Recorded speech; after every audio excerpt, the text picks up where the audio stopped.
You said I was wrong Uh-huh. in public. Okay, sure. And so now I'm here.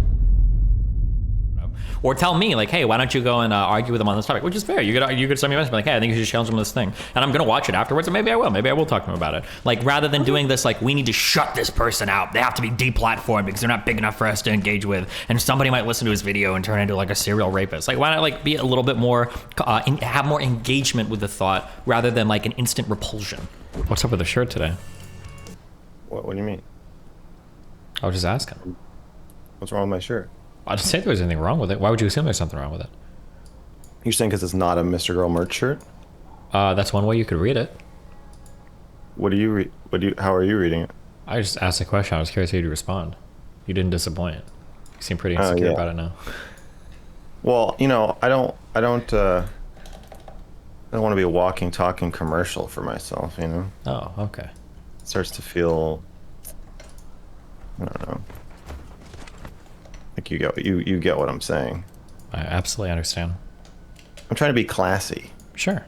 You don't want to be constantly self-promoting. Make sure to like and subscribe on twitch.tv and youtube.com/destiny, by the way. But yeah, what do you want to talk about today? What are we talking about today? I think, well, there's a few things I want to talk about. Okay. I want to, well, first I have to, it's okay, cool. All right, I'm going to start streaming. Mm-hmm. Oh, wait, no. Yeah,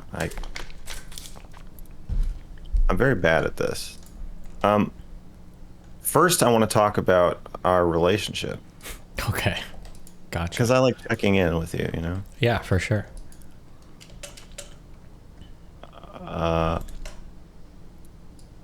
So,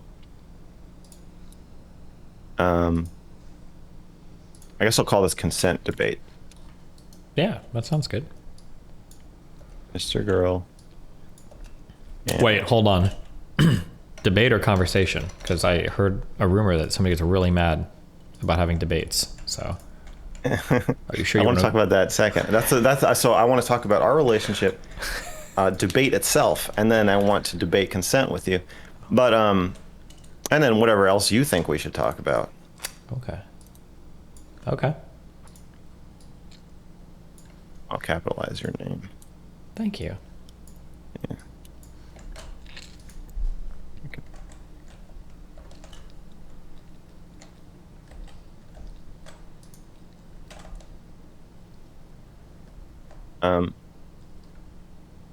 How's our relationship going? I just heard you say that like the people are moving to the getting sick of MrGirl phase, which is understandable. There's been a lot of MrGirl the past week or so.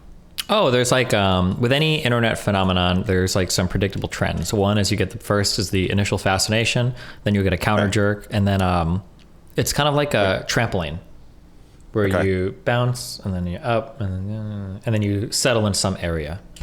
Right, and so you got to not fall off, I guess, or fall through. The problem is you'll never be as high as the first bounce from that first jump, and that can fuck with people's heads a lot. So here's like a phenomenon that is true of all content creators. Even if they think it doesn't affect them, it does, and it destroys people. Somebody is a 300 viewer concurrent streamer, okay? Okay. And then let's say they do something amazing, okay? Some huge event happens. And now they get 5,000 viewers. And in 2 weeks, it settles from 5,000 to 1,000. They feel fucking horrible. Even though their concurrent viewership tripled, right? Yeah, they feel like dog shit. And that just happens to everybody, so yeah. Make sure you're always constantly adjusting your expectations on that. Yeah. You could always have more. Mm-hmm. Or you're very humans are quick at acclimating to things. We become used to things very quickly, and then it is part of our new expectations. Right. Yeah. I see what you're saying. Mm-hmm. The power dynamic between us changes as my own influence and reach grows. Yes. Do you agree with that? The goal is for one day for you to be popular enough that I can start leeching some fans back off of you. That's the long plan. I send my children out to grow, and then I'll bring them back in. Vosh and Hassan should be rejoining me soon enough. We'll see. Yeah. I don't believe you. I feel like I've outpaced Don't believe you about what? Intellectually. Well, I don't think that's really what you think. I think you're joking. But, yeah, I am joking. I just think some conversations are really interesting. Sorry. Yeah. Right. So it's a mutually beneficial relation. So at first, the first time I came on, you had very much air of like, okay, what boring thing is this idiot gonna say? Like, because that's like kind of what you're used to. And so now, so I guess at what point do you feel like our relationship will be truly mutually beneficial? Well, where I'll have, have you seen There Will Be Blood? Yes. All the drainage. I'll have drunk as much of your milkshake as I am reasonably going to drink. And then it'll just be like interesting content for both of us. I don't know. How does it work? I try not to really think about it that way. I don't know if that point will ever come, but that's just not typically how I think about something. If somebody's interesting, they're interesting. I'm not trying to think of like what other ways can I grow off the back of that typically. Well, I'm only thinking about it because I want us to be colleagues. You know? Well, I mean, as long as you're streaming, it's going to take a long time for me to get there. Well, I mean, technically, if I was to adopt that point of view, I would have no colleagues except for Vosh and Hassan, because technically everybody else is like an order of magnitude beneath me, right? It's not my fault if most don't see it. I've been watching since I know, the but I feel like Please that's thanks. That kind of sucks. Well, then grow really big, I guess. But it's not. I mean, I don't think about it that way. So if it sucks for you because that's how you're thinking about it. But it doesn't bother me. I'm okay with that. Oh, well, I meant it sucks for you.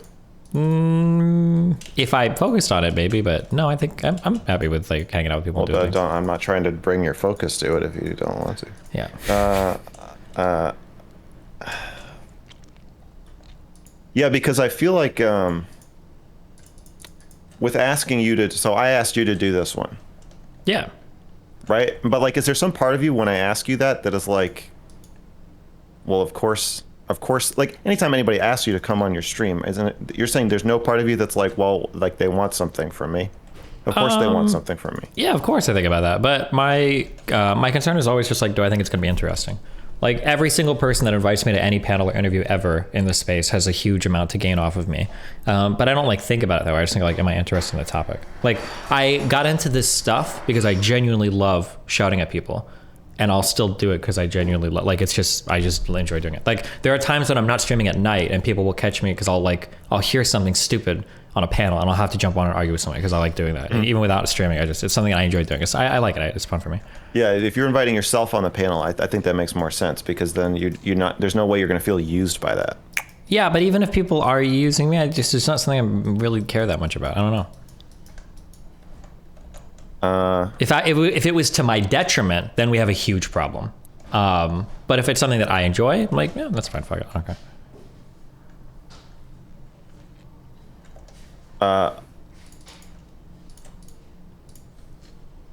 Okay.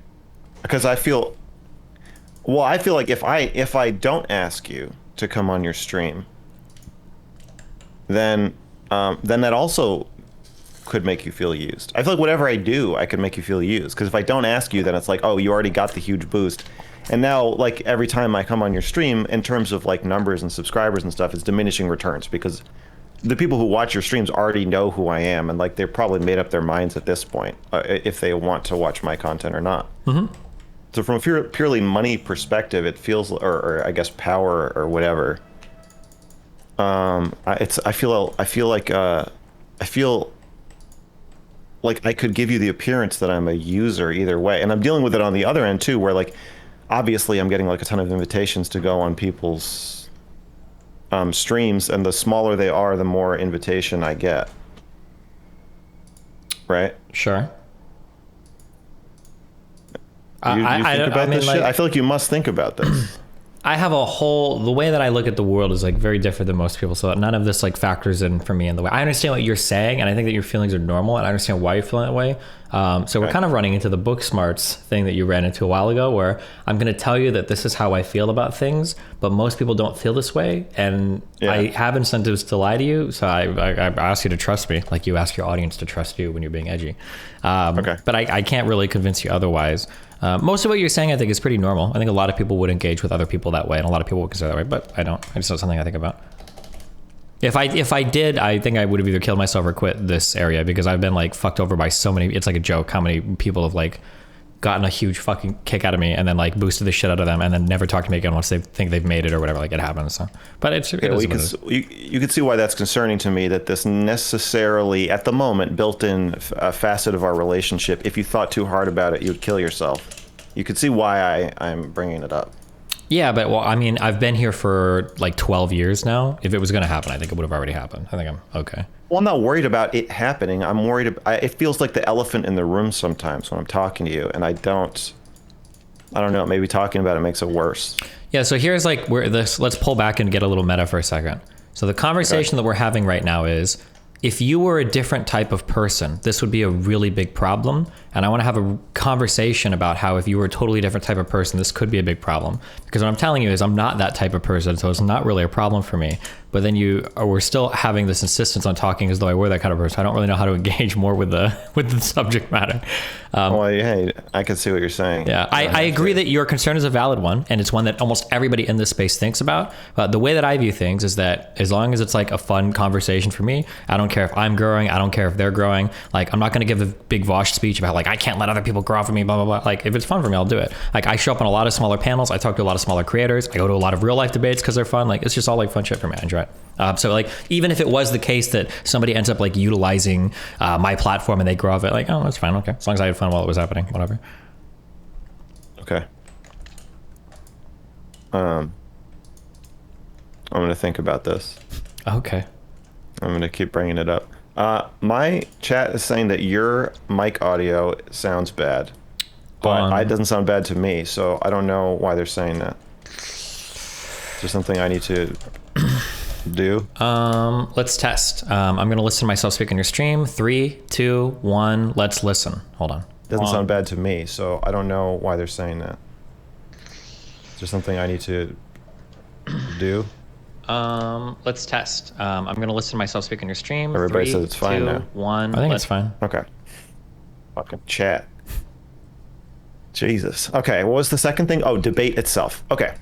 Yeah. So here's how I see. You ever watch Steven Crowder? Unfortunately, yeah. Yeah. So I have a kind of obsession with Steven Crowder. Okay. I've made a few videos about him. I've said a bunch of times that he's my arch nemesis. Change My Mind, where we rationalize our positions on controversial topics. For this installment, we set up shop in Austin, Texas to discuss. Well, it's not what Change My Mind is. Change My Mind is you upset people who you think are dumber than you, and sometimes are, for money. Facts don't care about your feelings, and neither do I. I'm open to changing my mind. Are you? I'm a comedian. I'm a writer. I'm a centrist. We realized Antifa's a little niche, so we wanted to cast our net wider. So, one and the same, Black Lives Matter is a domestic terrorist organization. Hey guys. So today we're going to be talking about Steven Crowder. Thanks. Steven Crowder's an imposter in a lot of ways, actually. He's a Canadian pretending to be deeply American and patriotic. He's gay pretending to be straight. And today we're going to talk about how he's a fucking idiot pretending to be a smart person. He's my nemesis and I'm his. I have to be. I'm sure he has no idea who I am, yeah, okay. And maybe never will. But I'm fixated on Steven Crowder. He elicits something in me that that no other creator does. Mm-hmm. Maybe no other person. Wow. Yeah, he's the Joker to my Batman, okay. or the Batman to my Joker, something like that. But so when Steven Crowder, he's a debater. Mm-hmm. In the worst sense possible, yeah. In the worst sense possible. So it's a good way to illustrate why I don't like debates, because everything I don't like is there. So what I want to bring your attention to is the binder. So if you watch the Change My Mind videos, I know he sits exactly down. What you're talking about. Yeah, you know what I'm talking about. So he sits down and he has college students, insecure college students who don't really know what they're talking about, come up and take some premise on his sign that means they've already lost the debate as soon as they sit down. And then he's surrounded by the chat, and like the streamer equivalent of a chat. His hype man, basically. His hype man, and right? And so and it's like that old freestyle battle video where it's like it doesn't matter what he says, they're all gonna just like shout, like the black kids, they're like, oh. yeah, we're like, oh, like it doesn't matter what he says, they're gonna react that way Yeah. anyway, so it makes it feel like he's winning no matter what. But he always has a binder, and the binder is there in case the agreed upon premise and agreed upon facts of the matter that he's debating with the other person, in case that turns out not to be enough, he can always just introduce a new pile of statistics that the other person has never heard of from a source they don't know what it is but sounds official, or probably is. And now he has a new, it's like if you're playing chess and then I was just like, oh, here's my spaceship piece. And you're like, oh, and I'm like, yeah, it moves like this and it can just like kill all your pieces. You didn't know I had that? So Dario, fucking Dario. Oh, he talked to me earlier. He's not happy with you. I know. I heard it. Uh-oh. I heard it. And so my response to what he's saying is, it's not that I don't like debating with facts. It's that, to me, I like debating with agreed upon facts. So when I talk to you about gender, it's like, what do we both agree is happening? What can we both agree is happening? And then once we have agreed upon set of facts, then we have our chess pieces. And then from there, we take that and we say, okay, logically, with what you said, your own beliefs are contradicted in this way, or doesn't it follow this? And then if that doesn't work, like you said, okay, then can you at least, do you see my pieces and do you see why I put them the way they are, or why I see them the way they are?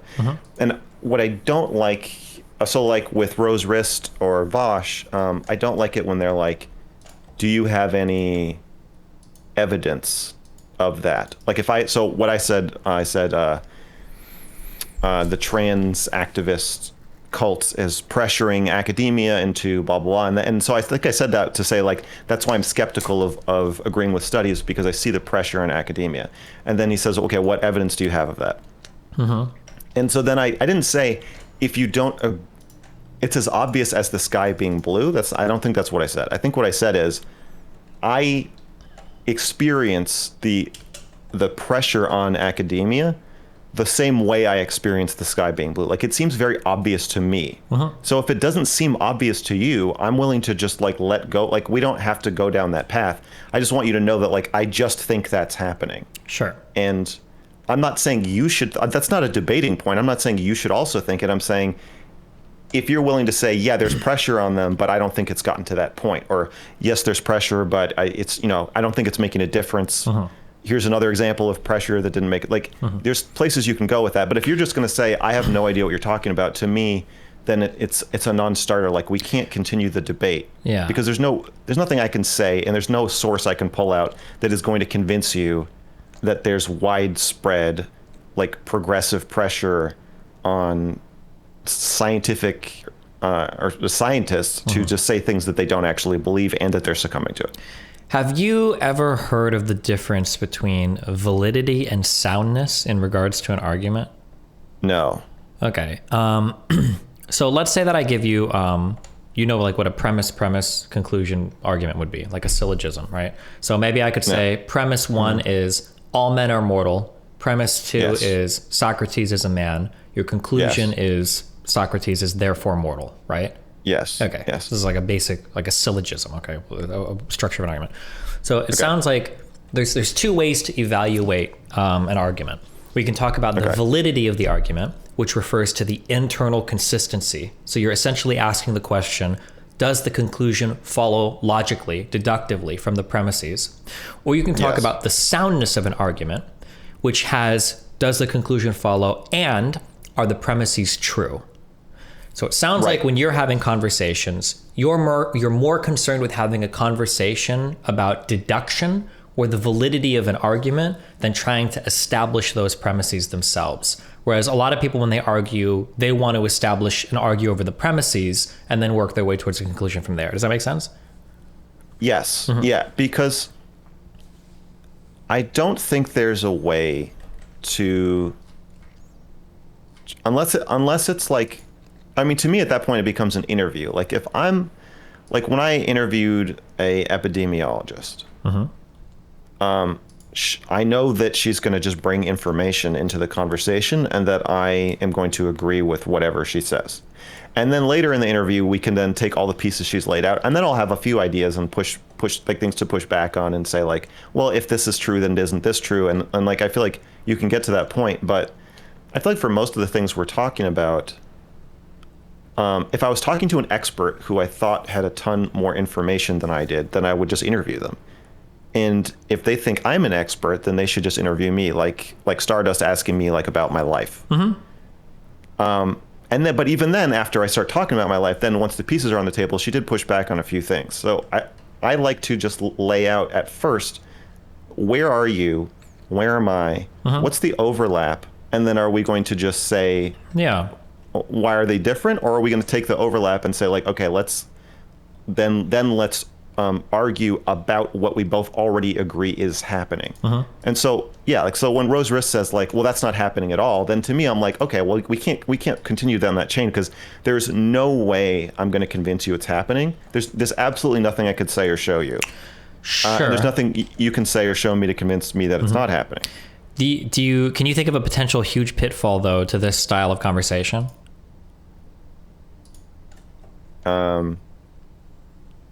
No.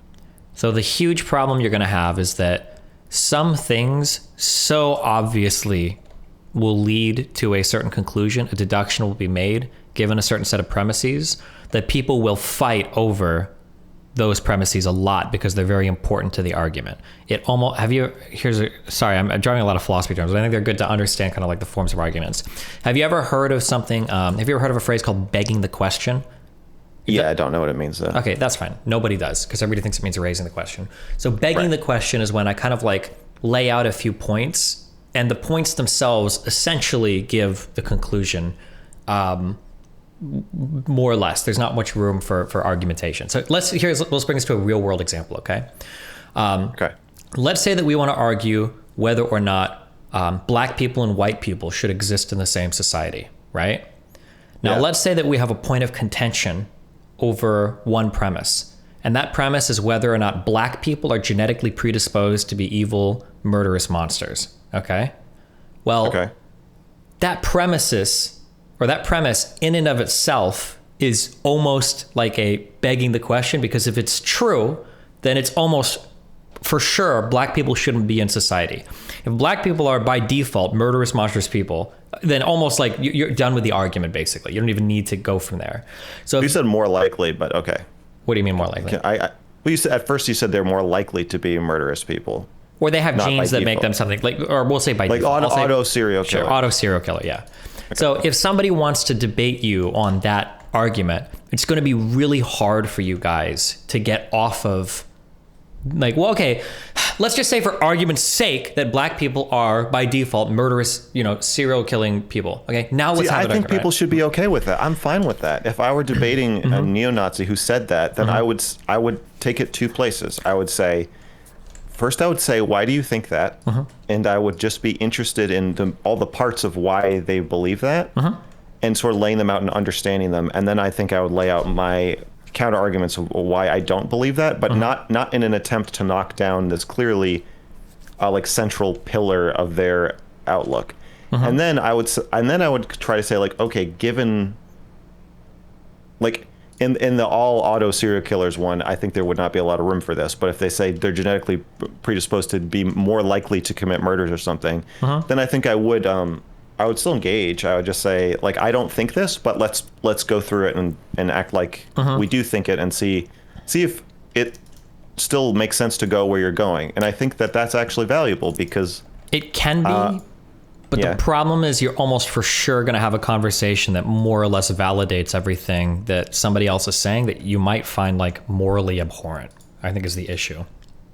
Because we could basically walk through like a whole bunch of these like examples for why they're right or why their point of view is correct or whatever, and they're probably going to be vindicated in a moral statement. Like, well, you know, I want a society that's safe for my kids. Like, okay, well, if black people are beautiful, yeah, black people will be dangerous for children. Black people will be dangerous for all of these like things that we would say are good societally speaking, right? We can't have parks anymore. We can't go outside anymore. Like, yeah, you're right. Yeah, you know, and you basically be saying all of these things. Now, maybe in your mind, you're in this position like, well, of course, this is starting from an assumption that I disagree with. But the average person is going to hear the conversation and be like, okay, shit, like this guy just is full on like agreeing with a Nazi. And the Nazi is going to feel really vindicated. It's like, oh, this guy agrees with me. I'm like actually really reasonable. Even though that huge fundamental disagreement at the beginning is essentially like doing all of the heavy lifting in this argument. But you see the pitfall of that view in that people with abhorrent or extremely morally or immoral ideas or arguments or goals are not talking to people who will listen to them or understand them or who don't already agree with them. Yeah, I understand that's an issue, but I mean, like, I think it's a bigger issue. It is an issue, but it's going to it's going to depend on those initial premises, because some premises you're not going to be able to get by. You're going to be fucked. I don't agree.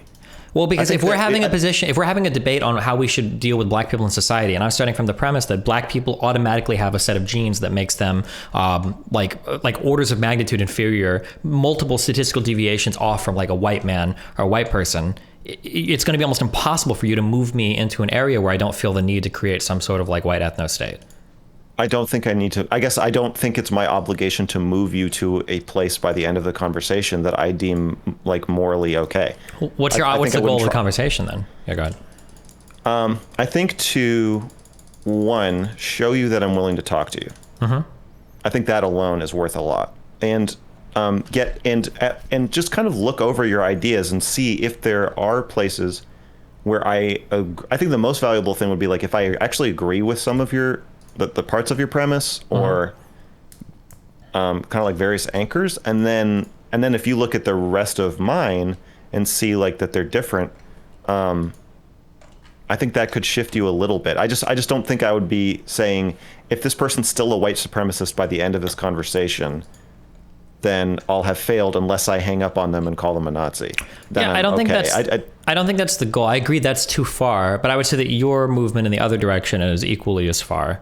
That it just doesn't accomplish anything. Like if I'm talking to somebody, I'll match on descriptive realities that are real, because sometimes people won't even do that. I'll make a concession like, yeah, this is a good observation, or this is true. Okay, even if it sucks for me, it is true.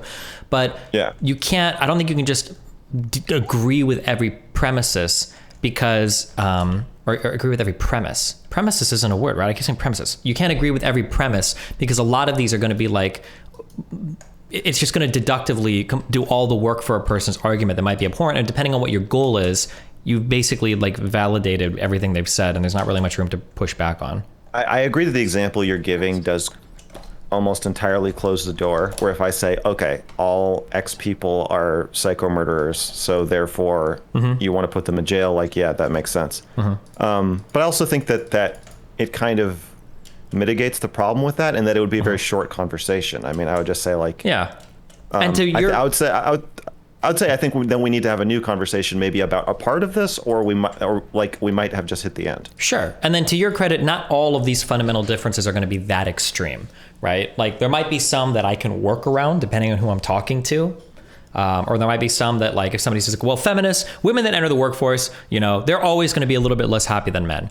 And it's like, I don't know if I agree with that, but okay, let's work from there. What do you want to do anyway, right? Like you can, right. Yeah, there are some you can work around. It's just going to depend on the nature of the conversation, on the topic. It's hard to make a blanket rule for that. Yeah. Okay, premises is like a house, like you're on the premises. Premise, I keep saying premises. Sorry, but premise, like it's different. It's a different. Yeah, sorry, I'm mind fucking myself. But yeah, okay, go ahead. Yeah. So I just wanted to clear up that. My problem with debate in the Rose wrist debate, and again, I like Rose wrists. I like him. Is that he wants me to take the binder out, or the appearance of the binder that was not already there on the table. I think that's what bothers me. And I would rather see. I think it's much more productive rather than getting bogged down in statistics. if we can both agree, or even if you present a statistic and then I say, okay, I believe that, like then it's admitted into play. But if I say like, I don't want you to, like, I haven't read about this as much as you, and I don't want to just talk about our beliefs, where we already are and what we already have in our heads. I think it is useful to just, especially with something like gender, which that's a weird one, because my argument is that that it is a belief. Sure. That like gender is like a religion.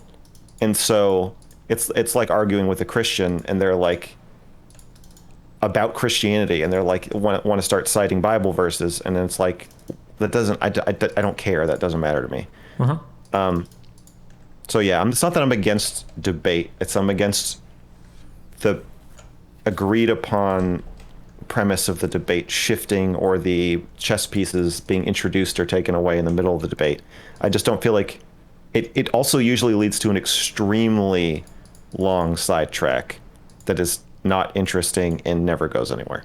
Yeah, I mean, this is just going to come down to what your goal is in a conversation. That's going to be basically what we're arguing over. If your goal is literally just to like chill with somebody and make them feel comfortable talking about things, then yeah, you can always just outwardly agree with every single premise and never push them on anything.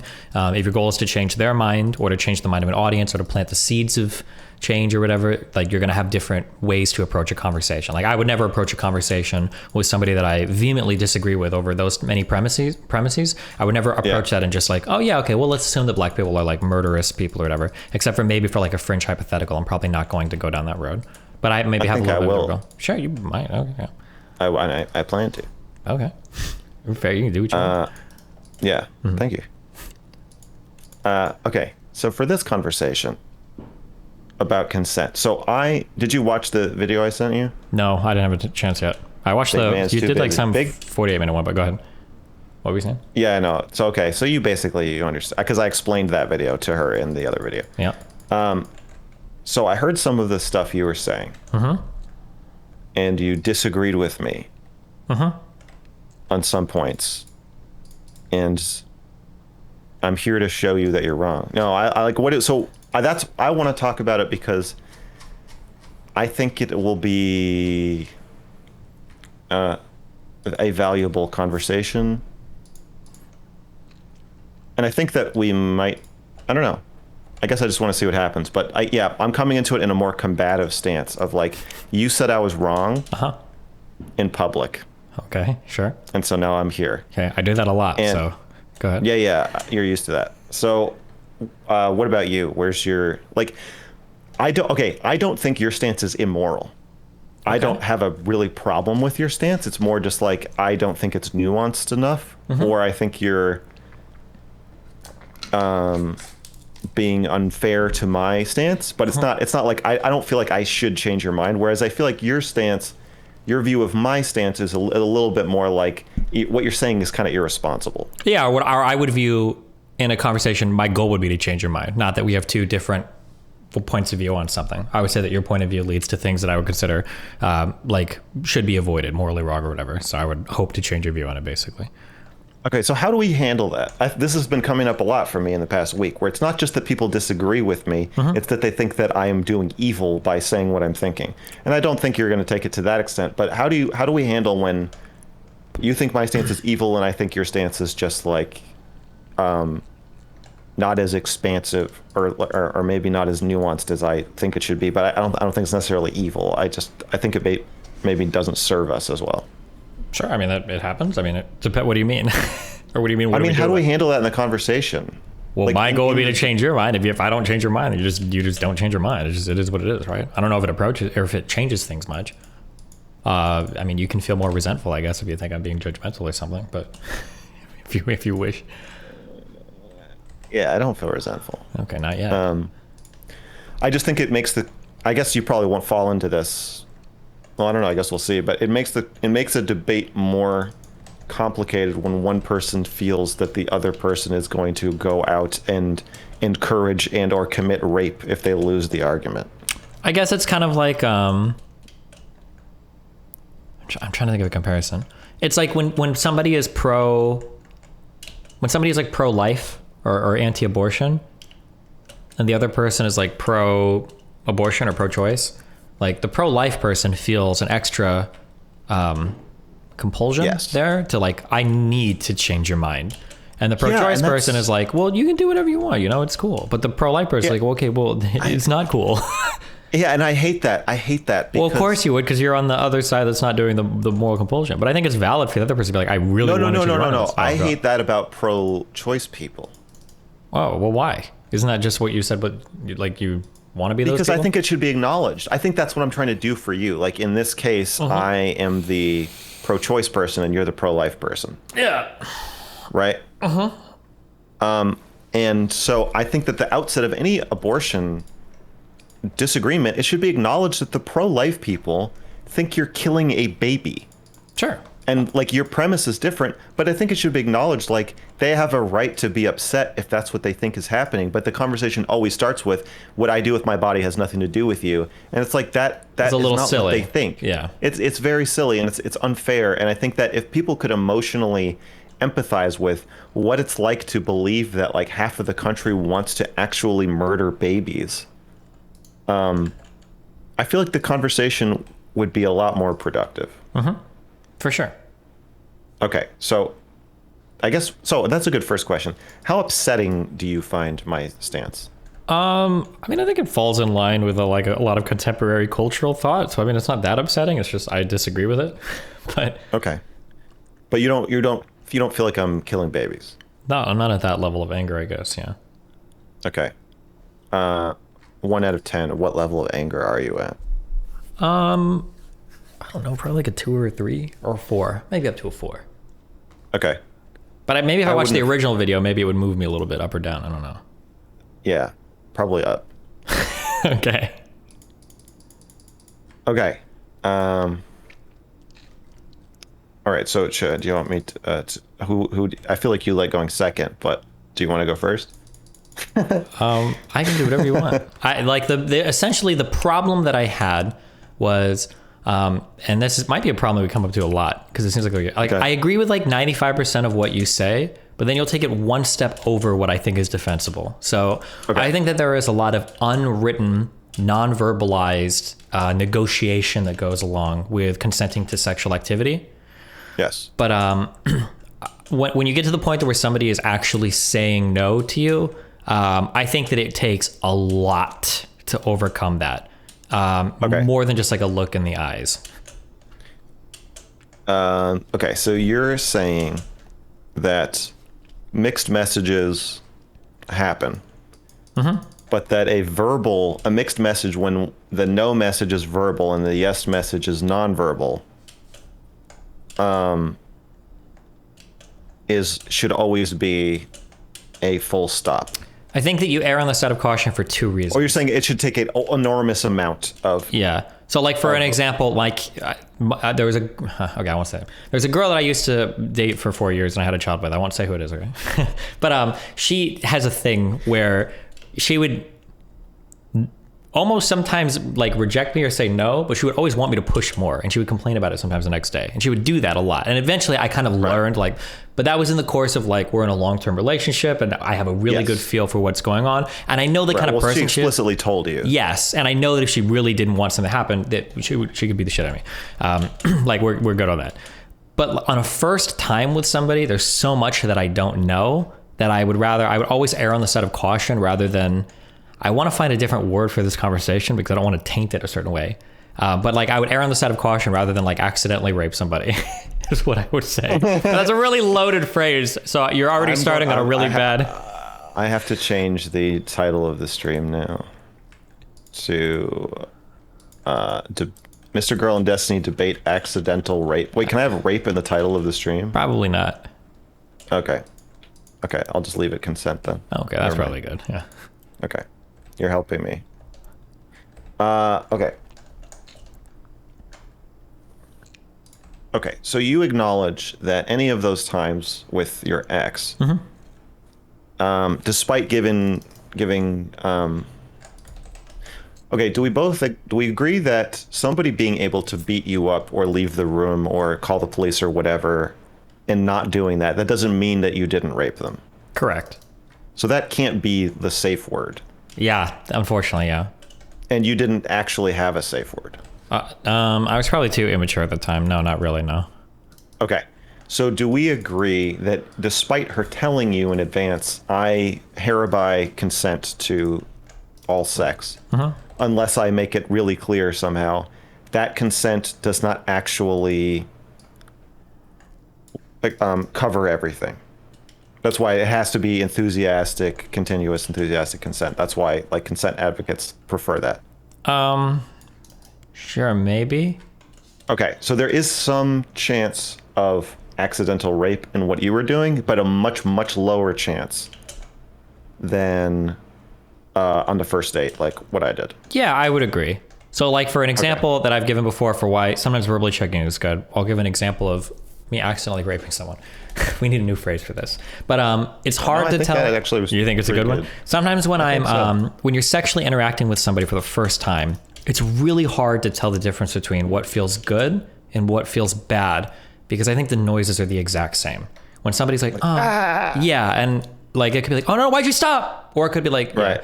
And I remember there was a girl that I was making out with, and I was fingering her for a little bit, and I thought that she was kissing me back, and it was good. I thought she was like kind of into it, and then there's like feelings that you get like if in the vagina or whatever. And I'm like, okay, I can't tell, and I ended up asking her, I was like, is this okay? Like, do you feel okay? And she's like, no, actually, for like the last 5 minutes, this has been really uncomfortable. And I was like, oh. So then I stopped. See, that's her fault. Oh, okay, hold on, chill. That's her fault.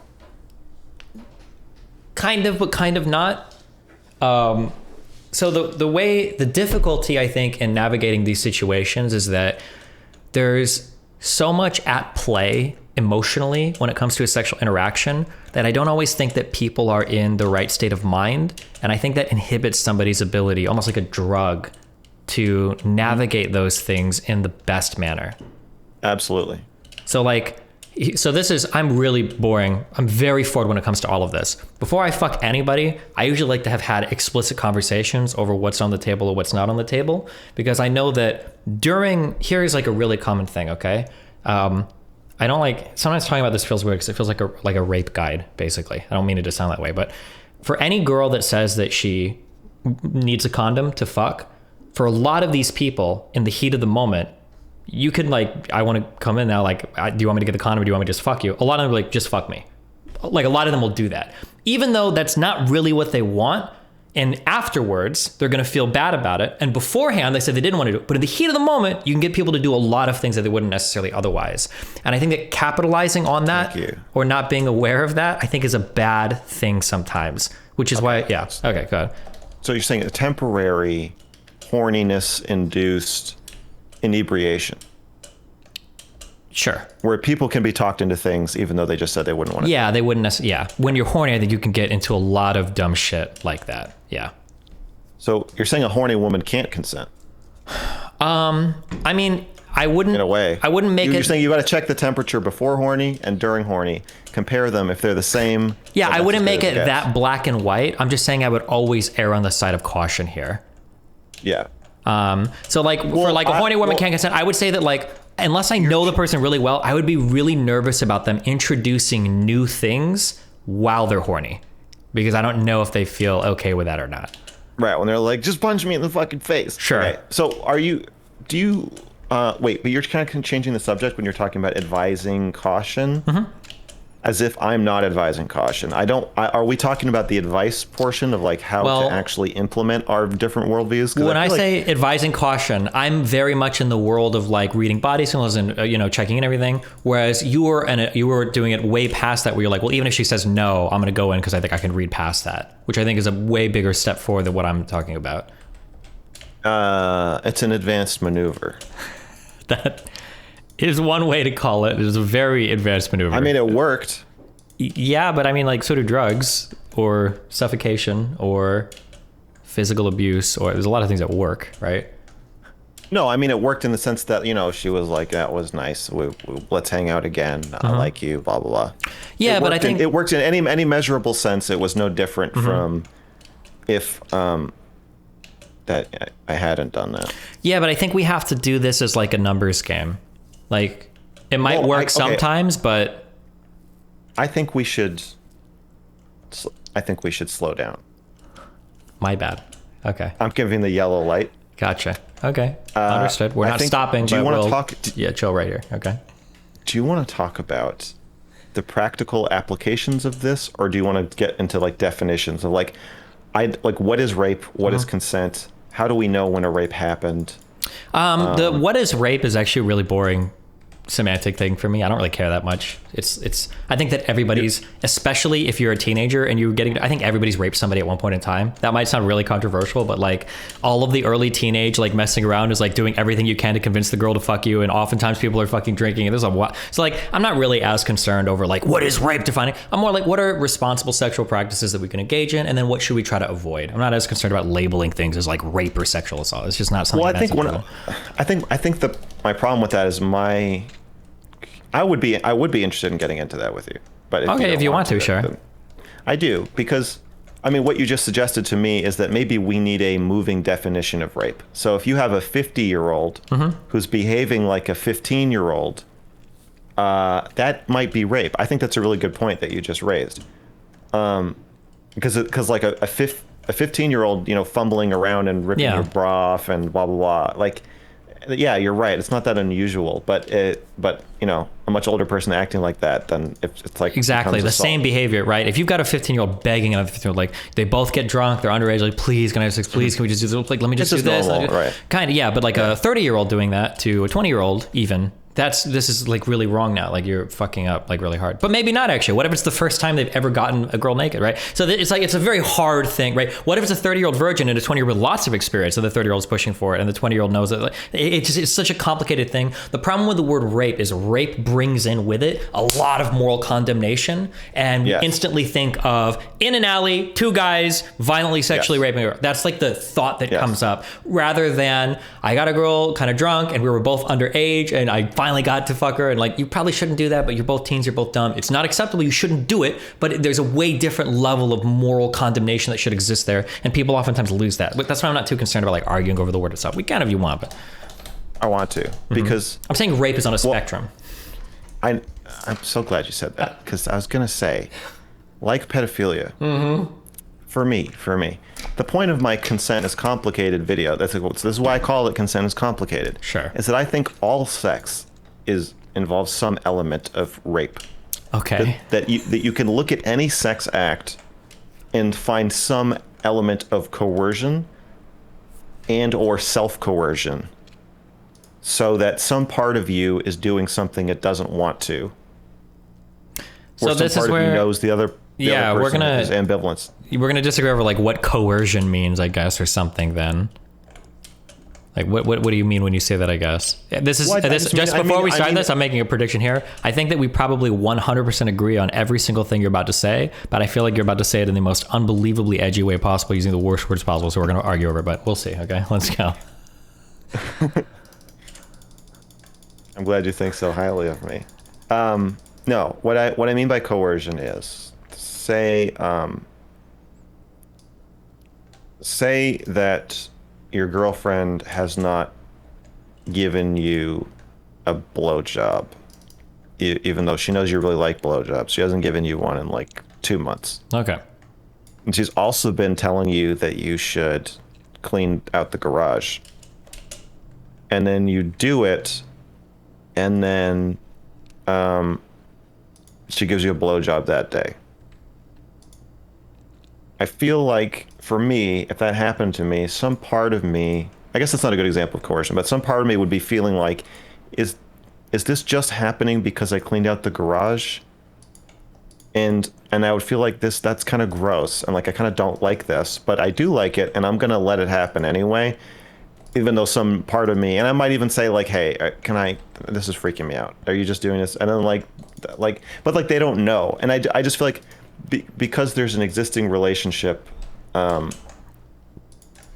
say someone you don't know, and then you take them on a date, and then they look at the menu, and you get to the place, and then all the entrees are like $80, and they've never been to a really fancy restaurant before, and then they feel obligated to have sex with you because you just bought them like a $300 dinner or something. I feel like that kind of thing could feel coercive to the person, even if it's not intended.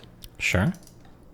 And I think that you can always, in any sex act, I think you can always find something that is on a spectrum from, in an alley to a gun to your head, or, I just bought you an expensive meal at a place that you'd never been to, and then kind of insisted on driving you home. Like you were giving the example. I think that, these things can happen. But my question is, like, it's not always this, right? Like, what if you just have, like, two people, they enjoy fucking, it was like, hey, do you want to come over and, like, watch Netflix and fuck tonight or whatever? Like, yeah, sure. And then come over. Like, where's the coercive aspect there? I just think it's never that simple. I feel like...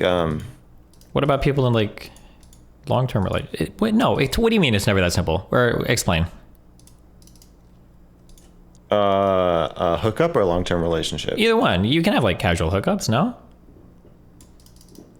I don't think so. I think that falls apart quickly, and it becomes something other than a casual hookup if it keeps going on. I mean, it might at some point become more than casual hookup, but then we'll just switch I think it gears. inevitably does. I don't think you can have a casual hookup. I don't think there's a certain number of times you can have sex with somebody before you are emotionally entwined with them. It's kind of like debating on Twitch.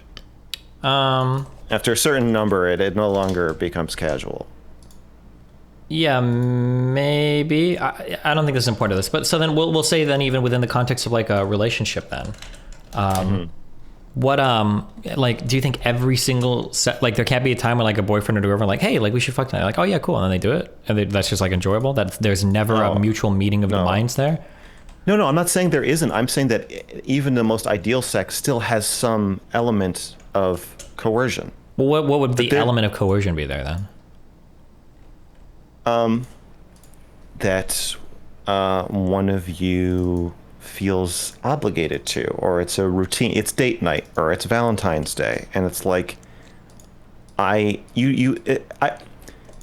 the fact that you might not know why you're doing what you're doing, I think necessarily means that there's some confusion about whether you even want to do it. I don't think that there's ever a time where we are... I think we can compartmentalize, and I don't think it's necessary to deeply investigate, like, I really want to have sex, but let me stop and think, like, is there any part of me that doesn't want to have sex, or does any part of me feel pressured into this or forced into this? Well, I think it's pretty important. There's not really a reason to do that. I think there is a reason, because if we're saying that, like, everything is coercive, then nothing is coercive. Because with the definition, I'm saying it's a spectrum, just like you said. I'm saying all sex is rape to a certain degree. Well, yeah, but, like, this spectrum becomes so, like, pointless that, like, I can define every. Do you agree to disagree with this? I can define every single action we do as life as having some aspect of coercion to it. Then, no. Like, literally everything. Yeah. So my only issue there then is I feel like there's not much utility to that definition, because... That's not my definition. I'm saying the definition is a point on the spectrum that we decide is rape. Not the presence of coercion, but how much coercion. Kind of like pedophilia. It's not, are you attracted to 3-year-olds? It's how much. Okay, I think I agree 100%. I just calling it all coercion just seems really reductive, but I'll probably agree. Sure, for a second. I don't mean to call it coercion. I think there's an element of affection, an element of pleasure, and an element of consent and happiness to all sex acts too. It's just, where is the slider? Sure. Yeah, I don't think I necessarily disagree. Like, you can enjoy being raped, and that doesn't mean it's not rape, and you can hate having consensual sex, and that doesn't mean it wasn't consensual. It's just a confusing mess. Sure. I wouldn't say it's a confusing mess, but it can be confusing. There's a lot of nuance, okay? But yeah, go for it. Yeah, so I feel like the only way to define these things is to we can have your own personal preference for, like, if I think you're giving me a blowjob because I cleaned out the garage, I don't want it. I don't want it. And then other people would say, like, yeah, go down on me. Sure, I earned it. Fuck you. Okay. I made you dinner. Suck it. And they're fine with that. Okay. And I think for every, or like, oh yeah, like if you buy me a nice enough dinner, then yeah, I'll have sex with you. I think that everybody has their own personal guide for when they feel like they've been violated. Sure. I don't think I disagree. I'll hand with anything you're saying.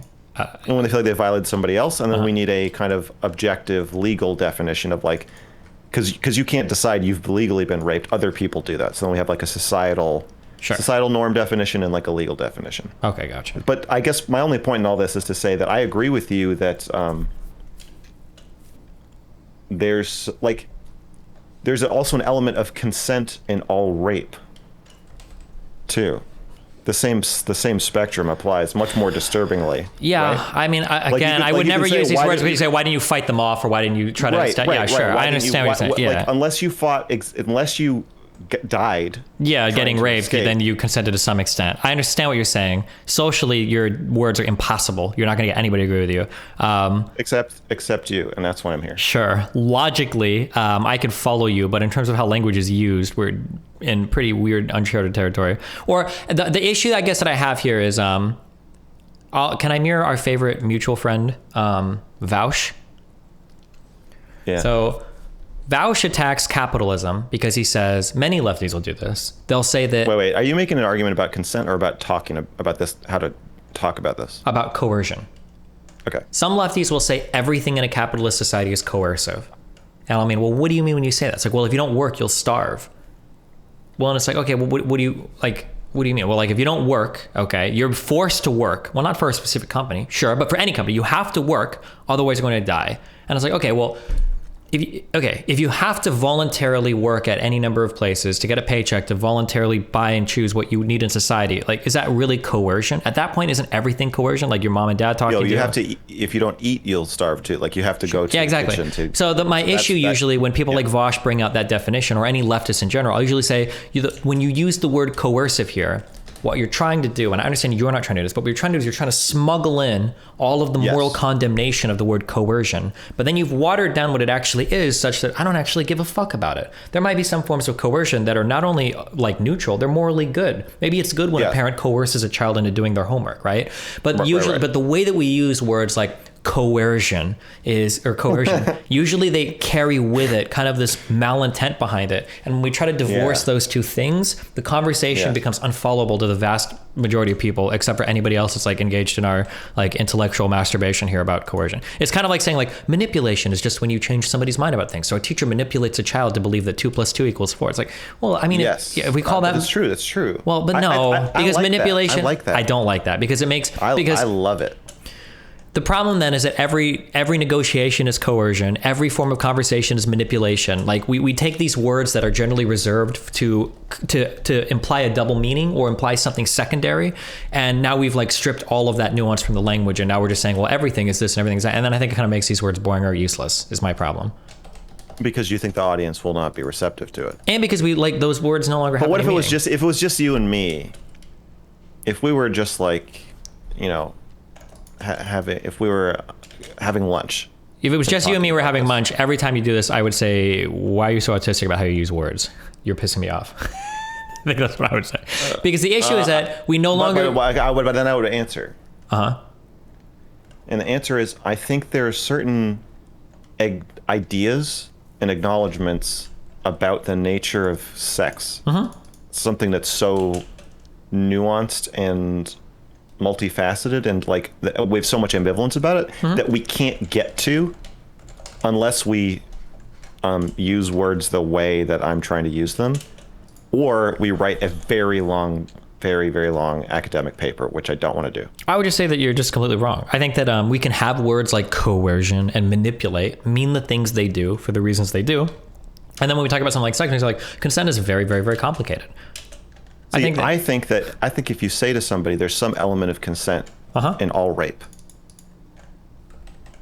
To some people, that's very offensive and upsetting. To the vast majority of people. I don't think so. I think to people who have been raped, who see the messaging being, if you were raped, it's not your fault at all.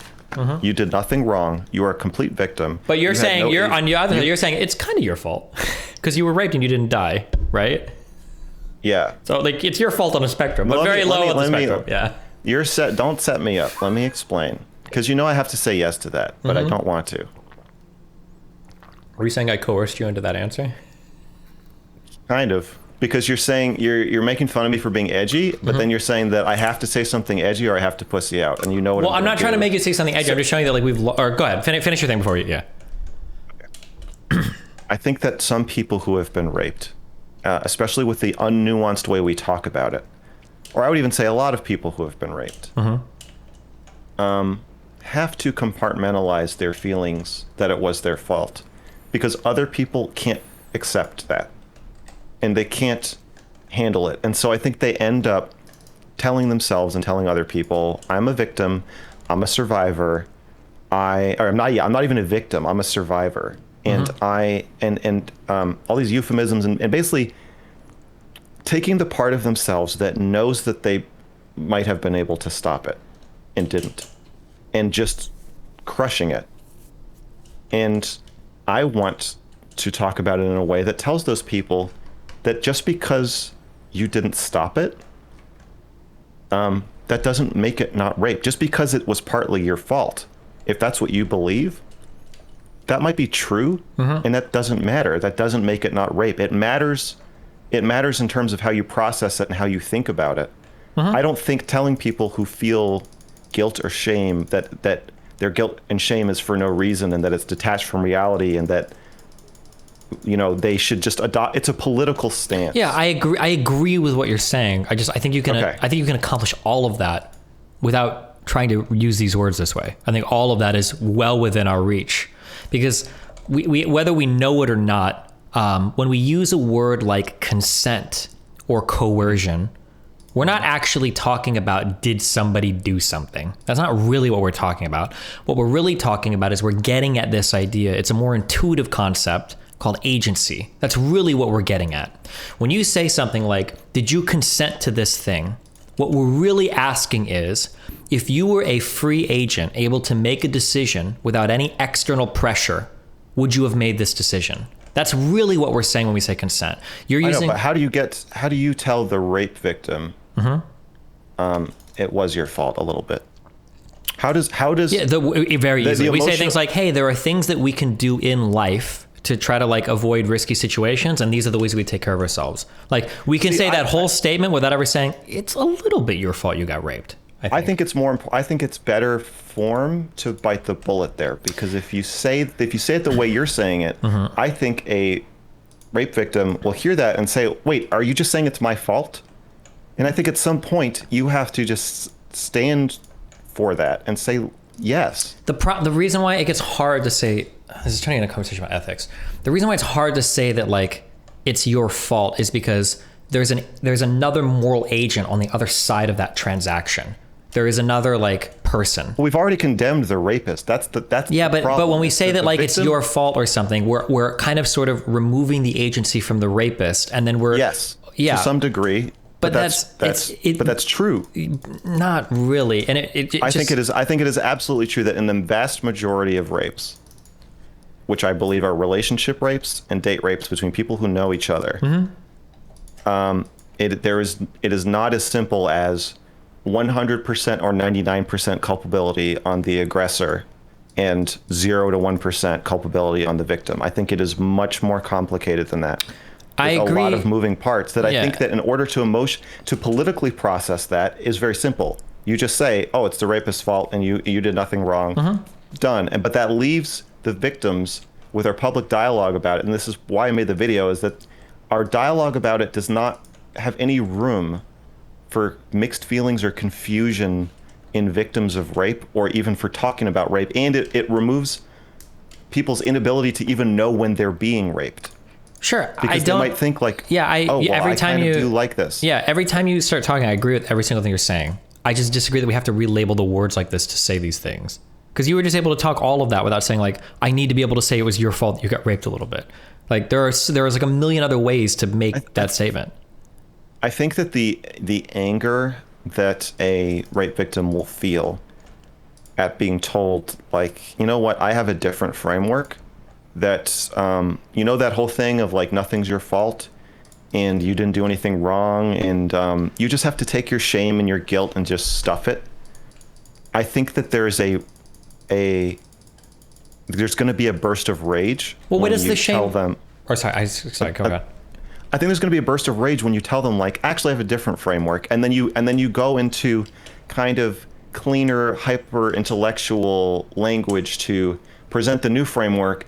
they're going to bring it back to the emotional place. They're going to say, are you saying this is my fault? I think it's better to just head it off and say, I'm saying that to some degree it's your fault. That doesn't mean you weren't raped. Where do you think all the anger and everything from being raped or whatever comes from? Where do you think a lot of that comes from?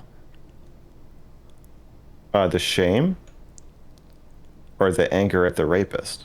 I think there's two. I think you're angry at the rapist. You're angry at yourself. You're angry at society. You're angry at your stupid friends downstairs who didn't notice you got taken upstairs. You're angry at your parents for not teaching you how to defend yourself.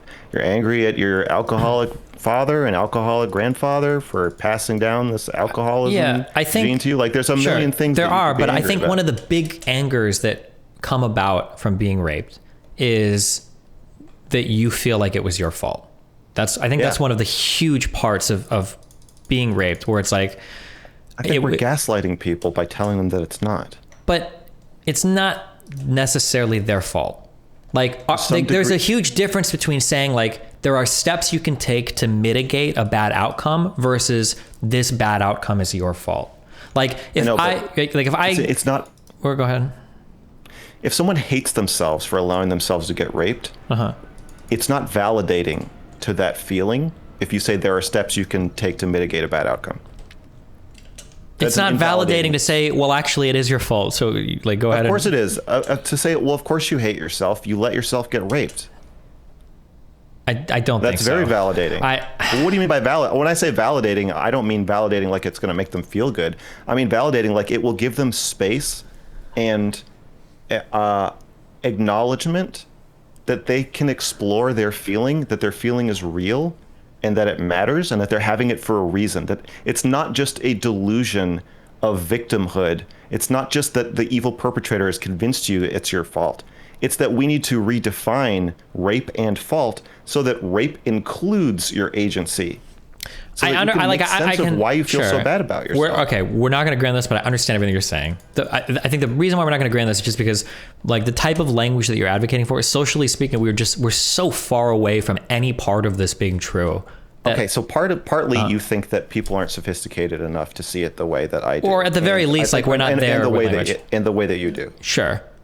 Like that, I view the world that way with how you're saying. Anytime something bad happens to me, I view it through the lens of I fucked up, I shouldn't have trusted somebody, or I need to do something. You overly view the world. Sure, that way. I view it 100%, but not everybody does, and the emotional needs of other people are vastly different than mine. And I'm positive that if I were to talk to somebody that had experienced sexual assault, and I'm like, listen, it's okay to feel bad. Yeah, it was kind of your fault. Most people would have a dramatically negative reaction. Look, I'm not advocating that delivery. Or timing that you just did in your example. I'm advocating for, and if somebody's not ready to hear that, then I wouldn't say that to them. Certainly, I'm not saying we should. I'm not talking about like when someone's telling me about their rape, I don't talk to them the way I'm talking on a stream. Sure. Unless they're telling me about their rape on a stream, but not the way I'm talking right now. But I'm saying the message of or like in practice, maybe even just not saying anything. Just I think that the idea it's not your fault is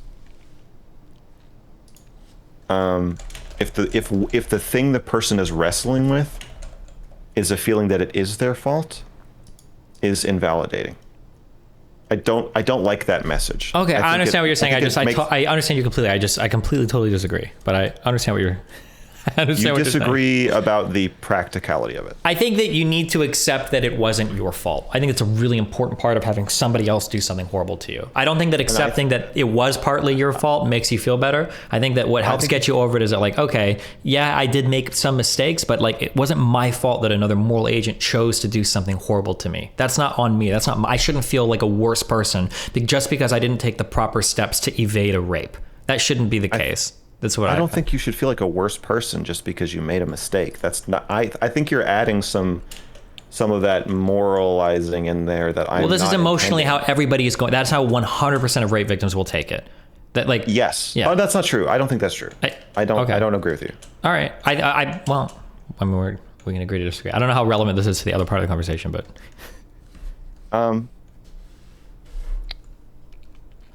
I want to have the last word, but then you're going to want to have the last word. You can. So I'll maybe give we you the should- last word. Go for it. Well, I'm the guest. I think that. Well, I'm a guest on your stream, actually. Oh, that's true. So careful with true. that one. Okay, go ahead.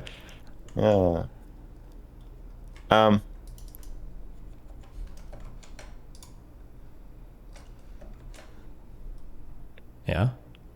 I think sometimes when you think I'm being contrarian or edgy, I'm trying to fill a void. And if I see, so like if I were in a culture or even in a mini culture, if I were like in a like a, I was gonna say a frat house, but I feel like we are unfair to frat houses. They're not the rape factories we make them out to be, right?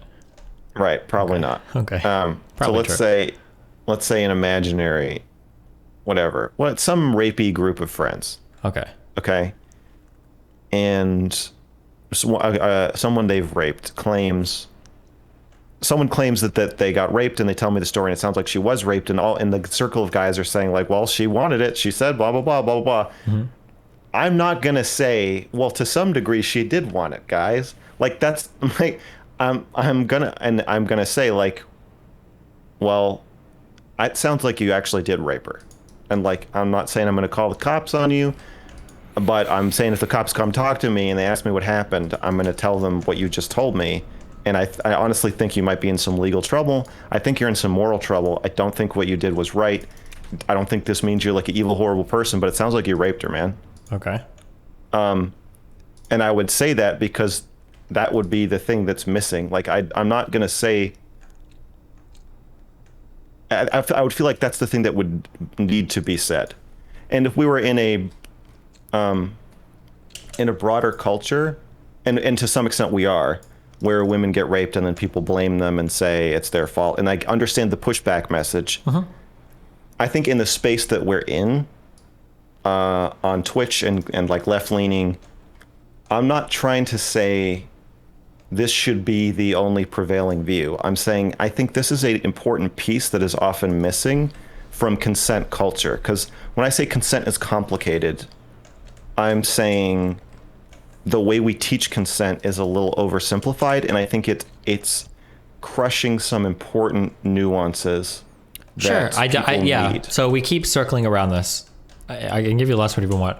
So what will happen is I'll say, I disagree with how you use word X. And you'll say, okay, but the reason why I misuse word X is because all of these reasons. And I agree with all I don't think I of, said I misused it, but go on. Or no, you'll say, I understand why you think I'm misusing word X, but the reason why I'm using it in a different way is because I'm trying to get through all of these other messages. And then you explain all those other messages. And I agree with all of them. I actually do. I think a lot of the way we talk about this is bad. I just don't think we need to use the word in that particular way. And then you'll say, okay, sure, but, and then you'll go on and explain all the things that I agree with. And I'll say, okay, I agree with all those things. I just don't think we need to use the word right. So yeah, I agree with everything you're saying. Yeah, we just disagree on the method, I guess. Okay, that's fair. Okay, so that was like the definition section. Is that the only section though? Maybe. Is it? You tell me. Have you ever heard, this is so random. Somebody in my chat typed it, not stuck in my head. Just a real quick, not related to anything. Have you ever heard the song I Wanna Be Ninja? No. Okay, just, never mind. It's just stuck in my head. It's totally not related to any of this. I shouldn't even ask that question. Okay, go ahead. Okay. Practice. Yes. I think that's where this is going, right? Practice. Oh, in practice, yes. Yeah, because we disagree about the practice of talking about this. That's where our disagreement is there. We like think having about these messages publicly or whatever. Yeah, we think about it pretty similarly, but we talk about it differently, and that's kind of our disagreement. Where I'm like, we should say this, and you're like, no, people aren't going to understand. Like, you're like, I get it, but most people won't, and it's not helpful. Yeah, basically, yeah. Okay. In practice, you said something. You said something that was interesting, and I think goes kind of along what we're saying. Okay. In the same stream where you were like reacting to me talking about this with that feminist. You said some people like MrGirl because he is very forward and willing to break some social norms. And if you can tell when it's okay to break a social norm, it can be charming. And you gave the example of being on a date with a woman and saying like, oh, so is that why you got your boobs out? And it's transgressive.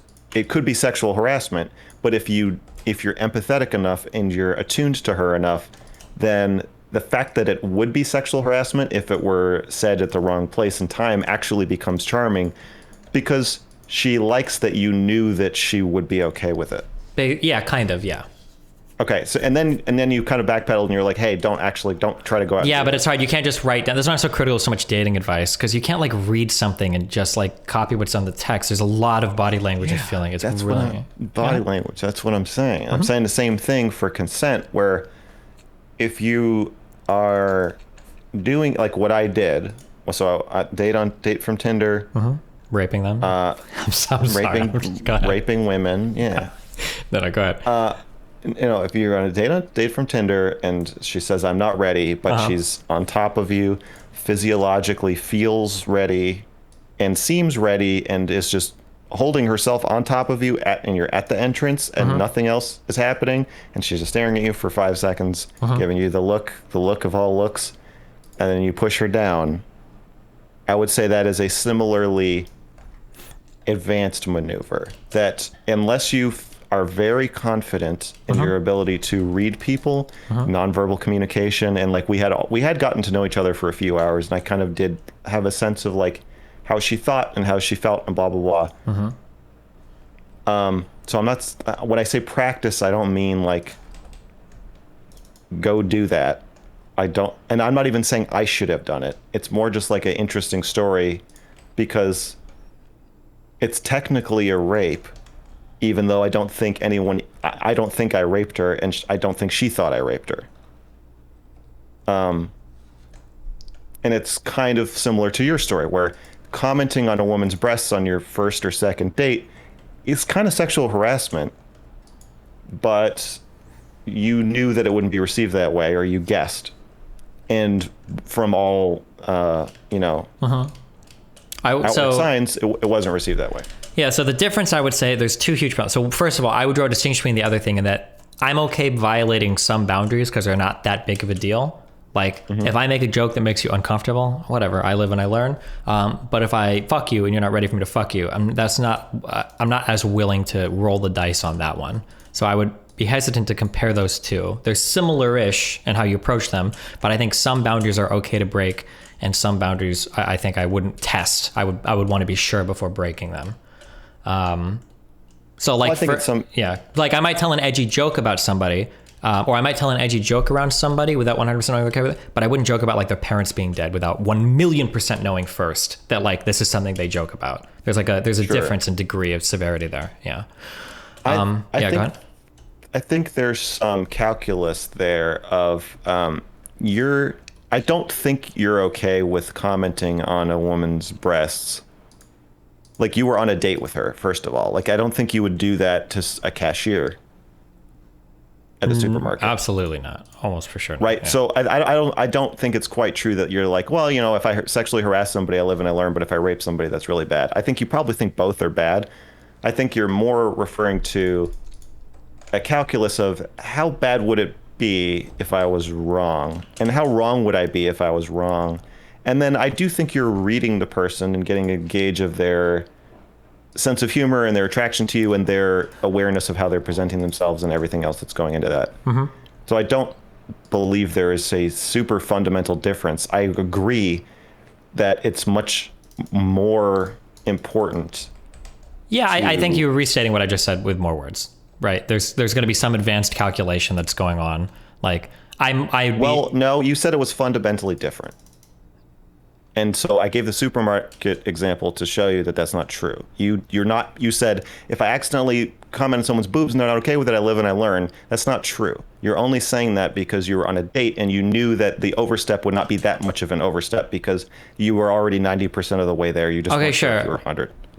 So I'd say instead of saying I'm just restating what you're saying with more words. Instead of saying it's restating it with more correct words. Sure. Instead of saying that it's fundamentally different, I would say that instead of saying it's fundamentally different, I would say that there's a line that I will draw based on, there's a calculation that I'll do to see if this is a worthwhile thing or not. but there's going to be like a lot of hard stops here. The only reason why I don't want to just say that it's all the same, although I guess I can, is because it seems like when we do that, all of a sudden we're like saying like, oh, well, now you can do, well, okay, so you agree that sometimes some things are good and sometimes some things are bad, so like let's try and fuck a few people and see if it's rape or not, right? That's what I'm trying to avoid. But there is, yeah, I guess, yeah. So I guess like I would never want to accidentally rape a stranger, but I'll roll the dice on like accidentally raping a partner. So like fucking, so like if I was with a first time date and they were asleep, I would never just start fucking them because I would be fucked up. But if it's like my wife of like 3 years and, you know, she doesn't explicitly say like, fuck me when I wake up, but like I wake her up and I start fucking her, like I'll risk that, because if it's not okay, like there's very little cost there. She'll just be like, oh, I'm not in the mood right now or something. I'm like, oh, okay, never mind. And I'll stop. Right. Yeah. Okay. So maybe there's not a fundamental disagreement. Maybe but there is like, there are hard lines for how far I'd be willing to go with some things that make them vastly different. Or there's hard lines. There's hard lines. Yeah. But they're drawn on a spectrum by you. So I think that like anytime you like I've gotten into arguments about this with people who say, even before I kiss my partner, I ask them every time. That's cringe. Yeah, nobody should do that. Right. I'm like, yeah. If Shaylin comes up behind me and sticks her finger in my butt, like it's right. That's just part of relationships, is being more transgressive of boundaries, and like that's kind of fun. And then sometimes it doesn't work out, and you're like, hey, actually, don't do that. But then I would say it's not being less transgressive of boundaries. Now I'll correct your imprecise words. I would say that it's you have a better understanding of where the boundaries are. Because there are probably still some boundaries that you have that just because she's your fucking girlfriend doesn't makes it okay for them to break. Like, do you know what sounding is? Mm-hmm. Yeah, and that's a boundary. Yeah, my guess would be that a hard limit. Whether it's your girlfriend or a stranger, if somebody shoves a rod down your urethra, you might even be more mad if your girlfriend broke it. You'd be like, what the fuck? Probably, because I would assume that she knew. Would know your boundary. Yeah. So yeah. Okay. Right. Yes, you know where the boundaries are, so you can go closer to them. Sure. If you know the person better. Yeah, because you know where Okay, so when someone states a boundary about sex, that's not their actual boundary. They have I guess. Wait. I'm going to define like 20 fucking things. When they state a boundary about sex, that's not their actual boundary. But what we really mean to say is a stated boundary about sex. There is no one boundary. My boundary about sex with my wife is way different than the boundary of sex with my parents, which is way different than the boundary of sex with the person. Right? They're all different boundaries. Right? That's odd. I would say every boundary is even within one moment is a spectrum. Even so, if you're saying yes to something. But it could be a soft yes, it could be a definitely, it could be maybe, it could be I have mixed feelings. And if you say no to something, it might not actually mean no, like in the case of the Tinder woman I may or may not have sexually assaulted, or maybe it was a no and I raped her. Like she said yes and no at the same time was my perception, and then after that it was all yes. So even with your hard limits, I feel like part of the point of my video is just because someone says yes, that doesn't mean there's no rape. Yeah, right? I agree with that 1,000,000%, which is why I don't like the idea of people saying they need to like verbally check in all the time, because you're missing a lot of what's going on during a sexual interaction. It's not just about verbally checking in. There's more that goes into that to make sure the other person is okay. Yes, but you're saying that for safety's sake, you give a verbal no much more weight. A verbal no is a big, because my general feeling is that to give a verbal no, my assumptions about people is that people are generally non-confrontational. That's the default for almost every person. Confrontation is very difficult for most people. So if somebody's actually they're going to go far enough to give me a verbal no, that took a lot for them to do. So I'm going to, even if they're playing games or whatever, they don't know, whatever, I'm just going to respect that. Because like, okay, well, fuck, like maybe, yeah. And then we'll all either wait or we'll chill or we'll figure something out later, I guess. Because it seems like that's a hard boundary, or that's a hard hurdle to overcome. And if they're willing to overcome it. It's also the only legal. I don't care about legal. Really, we're boring. That's boring. We're not talking about legal shit right now. Well, you care in the moment. No, I don't. It's not what I think about. You're saying you have no awareness or thought about the fact that if someone says stop and you don't stop, you could go to jail for like 20 years? No, I've never thought about that before, no.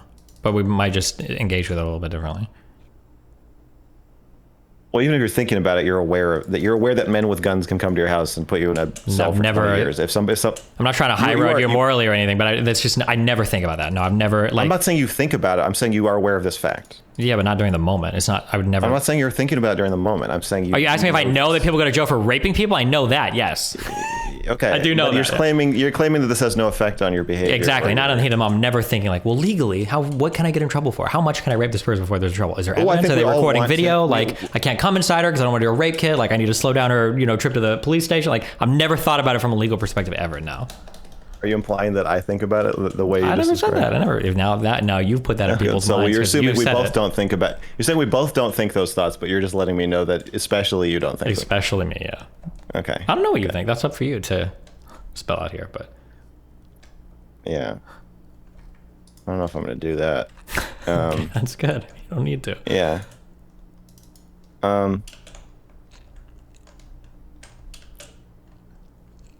So, I guess I think every sex act is a dice roll to some degree. Okay. And that we're at some point we're gonna have a. And that you just have to draw your own. Because it feels like you do this thing where everything is, all of the spectrums are everywhere, but maybe instead of just saying that, maybe we should pass all of that and let's just get to the hard lines, because it feels like so like if I say like some things are good and some things are bad, it sounds like your answer would be like, well, actually, everything has some element of goodness in it and everything has some element of badness in it. It's all on the spectrum. And then it's like, okay, well, let's just talk about, well, then let's just talk about the lines. I think it's more interesting. Unless you're talking about Terminator sequels, yeah. What do you mean? You like Terminator 2? Some Terminator sequels. I like Terminator 2. Okay.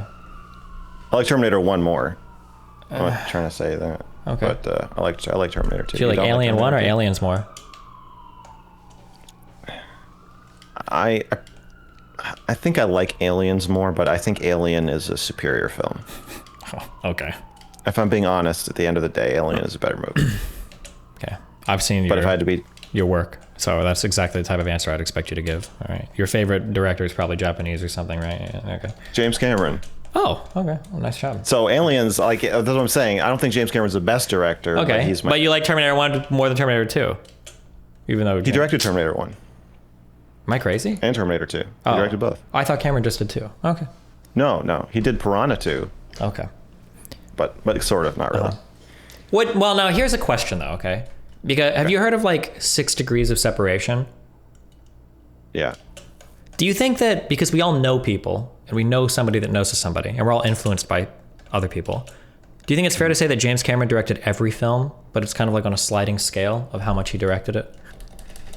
No, I think you could say he has influenced every film, definitely after Titanic, but I wouldn't say he's directed every film. No, I think that's a binary. You think so? You established the binary here? Okay. I'm just looking for the non-spectrums in your life. Okay, I think you are arguing. It's a funny joke, but I think you're actually arguing against your own self. I think that you are saying, "Oh, you always do this." I'm like, well, no, I don't always do this. I do this when we're talking about complex topics, which is why I'm here talking about it to you. Okay. The reason I wanted to talk about this with you is because I think it's complex. So anything that can be split into a binary, we probably won't have much to argue about. Could you argue that it's a form of binary, that every hard stop is a form of binary? Because when we create a hard stop, we're essentially saying there's a yes and a no. Like, can you do this thing? And with respect to this, like, spectrum. So isn't that kind of a binary? There's a binary of whether if it's penetrative sex, of whether you penetrated. That has a blurry edge for sure. I was already semi-penetrating in the story I'm telling. But it is possible to completely penetrate and completely not penetrate, for sure. What if I just pull my foreskin forward and I put that in? Is that, because it's not my dick yet. That's blurry. I'm sorry, I'm fucking with you. Okay, no, but my first point was actually serious. I'm just saying that, like, maybe we should talk more about the hard boundaries, because I'm guessing for every single word that comes up in this topic, you're going to say, well, that's a spectrum, like rape is a spectrum, coercion is a spectrum, power dynamics are a spectrum. So consent is a spectrum? Okay, so here, I guess here's the problem. I'm saying that's how I see all rape and all sex. They're all in a spectrum together. I understand. And you're saying you see it that way, or you can see it that way, but for the purpose of action, you have to make some binary choice. And for the purpose of conversation, you think it might be irresponsible to talk about it that way. Yeah, but I just don't have, yeah. So are we in a corner where you're saying it's too irresponsible to continue this conversation? Are you're platforming a rape apologist? No, I think the conversation is interesting because I like to talk about the ideas. We'll just platforming a rape apologist is definitely interesting. Well, I don't know if you're a rape apologist, but even if you were a rape apologist, this is like one topic that I feel very confident discussing with literally anybody. So it's a fun topic for me to talk about. Okay. Do you think it's irresponsible to talk about it? I don't think me ever talking about this topic is irresponsible because I think I talk about this topic very well. So no, I don't think it's irresponsible. Do you agree that your ideas about this topic that you're espousing are more normative than mine? When you say more normative, you mean more in alignment with what most of society thinks, or what most of society says, at least? Yeah, what you're supposed to be saying. I don't know, actually. I'm not sure. Well, more than you, probably. But that's more than my position. Yours is more. Right? More than you, probably, yeah. But I think I fall outside of the normal societal thing because I think the society conversations are really stupid too. So. Yes, I agree. Sure, but so I have my lens. You have your lens. Yeah. I invite you to look through mine, and then figure out what practical applications we might make or change based on mine, rather than keep arguing over whose we should look through. Because I feel like I know yours, and I think you know mine. I would even say that you have the same one as me. Just when you talk about this, you don't look through it because you think it might be irresponsible. But would you?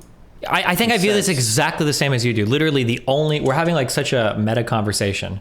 Would you consent to looking through my lens? Sure. Yeah, we can. Like I said, I think I agree with you about all of this. I just don't like the words you use. That's literally it. That's our only point of disagreement. Well, can we just use them anyway? Sure. Go for it. Let's go. Yeah, that's fine. That's why I said we just talk about the hard stops. Yeah. Okay.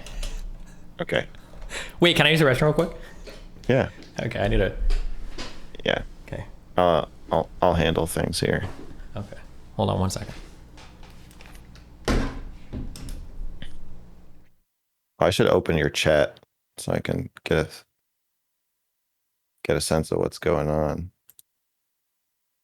He's gonna go take a nap. He's gonna go take a. Oh yeah. Okay. Let's see what Destiny's chat's doing. I do not consent. Stairs to Nate. Nice.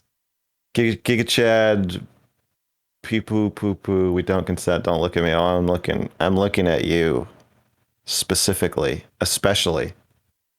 Talk to us. Okay, his chat is on. Oh yeah. I'm sorry. I'm looking at the Twitch chat. His Twitch chat. He's got multiple chats.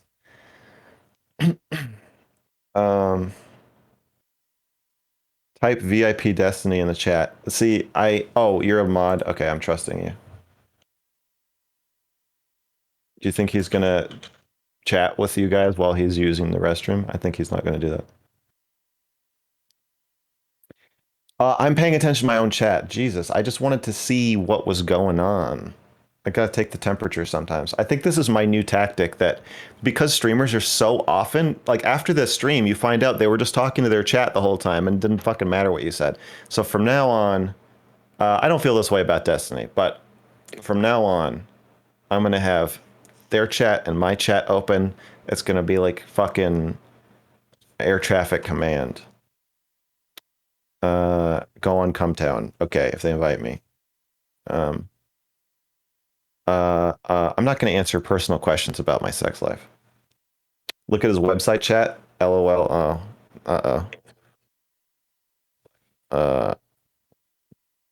Let's see. You see when Destiny said this is getting weird, guys? Did he say that in my chat? Man, this conversation is getting weird. No, I didn't see that. That's funny. See, I try not to get distracted from chat, especially like he talks really fast. So like I can't, there's no pauses but I appreciate that he said that. That's pretty good. That's pretty good. Fucking book smarts. All right. I'm in the DGG chat. Book fucker. He doesn't know I live in his. Oh my God. Look at that. Look at how fast you guys are talking. I can't. It's That's the other thing. Like trying to keep tabs on this shit. It's like it's like Professor X in the room where like all the thoughts invade his brain and make him cry and make him like really sad. This is crazy. Holy shit. Oh, you muted. Somebody got muted due to spam detection. What does it matter? It's an unending flood of wait, what's it called? Cerebro. Yeah. All right, yeah. Okay, back to my chat. Did you watch Matrix 4? Yeah, I watched Matrix 4. I was shocked. I saw the Red Letter Media review where they mentioned that it was the most expensive of all the Matrix movies, which I find shocking. It just felt like the vision wasn't there. I don't know what happened. Because all the other Matrix movies have shots that stick in your mind forever. Like Trinity seeing the sun for the first time, or the bus is crashing, or the cake orgasm. We can't forget the cake orgasm. The 2 and 3. 1 obviously has all the ones that we all know. And then the only things I remember in Matrix 4 are the things I remember because I was so shocked that they didn't look like fucking. I feel like the Wachowskis, or Lana Wachowski, I assume as half of them, they're so visionary. Like it seems from watching all of their movies. Actually, there's a couple I haven't seen, but all the ones I've seen, it seems like coming up with unforgettable images is like something they really specialize in, more than they specialize in coming up with like a plot. So I don't understand that. And then like the meta shit, it was funny, but I wasn't a big fan. Oh shit, he's back. What are you complaining about? Matrix 4. Wait, what for? The Matrix. Oh, did you watch it? Did you like it? I watched it. I didn't like it. Wow. I was shocked on Red Letter Media said that it was the most expensive of all the Matrix movies, that it had a budget of like $200 million, which was the only things I was willing to forgive were because I thought it was like low budget. Mm-hmm. But finding that out, I was like, okay, I don't understand what happened here. Wait, okay, this is a really important question. This might be a deal breaker. Yeah. Okay. Big one. How'd you feel about Dune? Dune felt like a episode of a TV show. Like that didn't feel like a movie.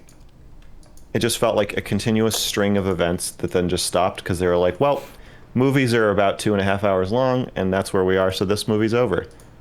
See you in a few years. So I didn't like that, but I really liked the director and the music was great. Acting was great. I liked every individual scene. It just didn't feel like I watched a movie afterward, and none of it stuck with me. Okay. So I look forward to the next one, but I didn't feel like super moved by it. And like the design, everything was really cool. Like I thought it was really well made. Okay. What about you? I think similar. I thought it was really boring. Okay. There wasn't like a cohesive story for me to give a fuck about. Like I didn't care about the family getting blown up. I didn't like. There's just. It felt a little bit. I was a little bit spoiled because I just come out. Have you seen Pig or The Green Knight? I've seen Pig. I haven't seen The Green Knight. I just come off watching both of those, and all of the shots felt very purposeful in that movie. Whereas in Dune, not to shit on people, because I know everybody's like, the cinematography, it just, a lot of it felt like a little bit masturbatory. Like, oh, look at this huge desert. Like, look at this huge green experience. Like, okay, I guess. So I like didn't get as much of like all the people saying it looked really good. I mean, it didn't look bad. And then like, the story was just like, I just didn't give a fuck about anything. It looked like Blade Runner. Did you see his Blade Runner? I did see Blade Runner, but I really like Blade Runner 2048 or whatever, right? Or I liked it too, but I think that's part of why Dune didn't feel so groundbreaking. It felt like I'd already seen a lot of the same shit he was doing in Blade Runner. Sure. Blade Runner was so much better. I feel like there was so much more to grapple with, like mentally in Blade Runner. Like you felt sad. In Blade Runner, there's a scene where you feel sad that an android's android has gotten destroyed. Like how weird is that? That's so it's such a strange concept, right? I don't know. I thought that was a really good movie. But okay, where were we? You were agreeing to go on my Funhouse adventures, right? Wait, I didn't. On my roller coaster. Didn't some woman just get convicted for being on some creepy dude's funhouse ride for too much? Oh. Oh. Anyway, how do you say her first name? Ghislaine? Something like that. I don't remember. The reaction to that on Twitter I find very annoying. Which reaction is that? The reaction of like cheering, like youth, months of people saying like, oh, they're distracting us from the trial with Omicron, and then why aren't they showing us the trial, and then being like, oh, I guess she got convicted of everything, so I didn't have to watch the trial and I don't give a shit anymore. But thank God she was convicted, because I thought she was. It's like it seemed like the evidence against her was overwhelming. So my experience was like, she's obviously a sex trafficker, and she's obviously going to get convicted, and then she did. And I don't understand. It ain't like fucking Derek Chauvin. Like, it just was like, seemed, or Kyle Rittenhouse. I understand what you're saying. The conspiracy theories annoy me. Yeah, something, and I haven't dug on enough to responsibly comment, but it does feel a little bit stupid that like people are basically trying to say like any person that knew Epstein is 100% a child rapist. And be like, Prince Harry, child rape. Well, maybe that might not be the best example, because I think there might have been some weird things about it, but like Bill Clinton, Trump, every single person that like was associated with like a fucking rapist. Like, okay, really? Like, we're gonna need, I need some evidence of that. Yeah. These people know hundreds of thousands of people. Yeah, and they're billionaires. Yeah. That's a pretty exclusive. They all know each other. Yeah. Yeah. So like, for sure, billionaires are. It's much easier to sex traffic if you're a billionaire. I will give you that, but that doesn't mean that they're all doing it. And just because they know someone who did, it's stupid. Oh, Prince Andrew, not Prince Harry. I'm sorry, I fucked that up. But yeah. So that's kind of annoying. But yeah. Okay. Where are we at? So yeah, you had just consented to use my dirty language to talk about practical applications of what if every sex is a little bit rape, and what if every rape is a little bit sex? Where do we draw the boundary? Or how do you navigate that as a individual? I think rape laws are fine where they are. I don't have any problem with that. I'm not aware of any serious flaws in how we prosecute rapes, other than they're underreported. Sure. So let's give some advice. Okay. Right? Because we've got some less experienced folks watching. Sure. Right? Yeah. So using advice with an asterisk, that we're using my worldview. How would you talk to somebody who, imagine you're giving me advice, and I have the same kind of, what you say is autistic worldview, or way of expressing things or hearing things, and I'm 18, and I'm like, Steven, I'm going to college, I think I might have sex. What do you do? Like, how do I know? How do I handle? Or I'm a girl, and I'm like, how do I handle, like, boys are starting to pay attention to me more, and like, blah, blah, blah. I can't hide from them anymore. They're coming after me. I kind of like some of them. I don't know. Like, what's like the most nuanced, spectrum-y way to like talk about that, to give advice about that through that lens, rather than just like no means no, enthusiastic, continuous enthusiastic consent, the kind of talking points that we hear that college campuses cover their asses with in high schools. If you were to give a more nuanced version, what would it be? I mean, like, I think it's good that when you are engaging with a person, you should make sure they want to have sex, that they want to fuck you. I think that, like, starting from a position of like, make sure that, because there's two ways that we can kind of approach sex. One is that we're kind of like trying to trick the other person into fucking us, and the other in that we're trying to engage with somebody in a way that they like find genuinely enjoyable. Like trying to score. Yeah. So like when you view sex as like something that you're trying to get from somebody rather than something that you're trying to enjoy from somebody, when you reframe it that way, I think that your entire perspective on it will change a little bit. Like when you're trying to play a game with a friend, I would hope you want that friend If who they don't want to play. you want to find a game that you both enjoy playing, right? Now, Yeah. there are things we could do. Like if I get you drunk enough, you'll play Mario Party with me, even though you really want to play Smash. Okay. Or I could Play like either one with you. sure. Or I could like swap the discs out, and you didn't know until Yeah, the last and then I'm minute. like, well, I guess so. We're already playing. Yeah, we're already Might playing, so I might as well finish, right? Yeah. Or yeah, like there are ways that we can do it, but like in most events, we don't want to do that. We want the other person to like be having fun playing the game that we're playing, right? It feels like You're comparing playing Mario Party to stealthing. kind of, yeah. But yeah, I guess that's like that big perspective shift. I think kind of helps her to refocus a lot of the conversation away from, are you trying to basically mind fuck this other person into sex, or are we trying to find something that both of us are comfortable with and would enjoy doing? When people haven't had a lot of sex, they can get nervous and be scared to do it, even if they want to, even terrified. How do you, and we both agree that just because someone says yes verbally, and just because they're physiologically aroused, that doesn't necessarily mean they actually want to.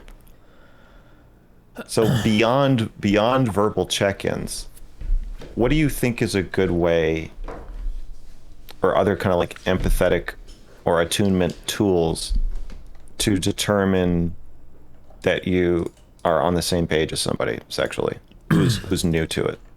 I think that I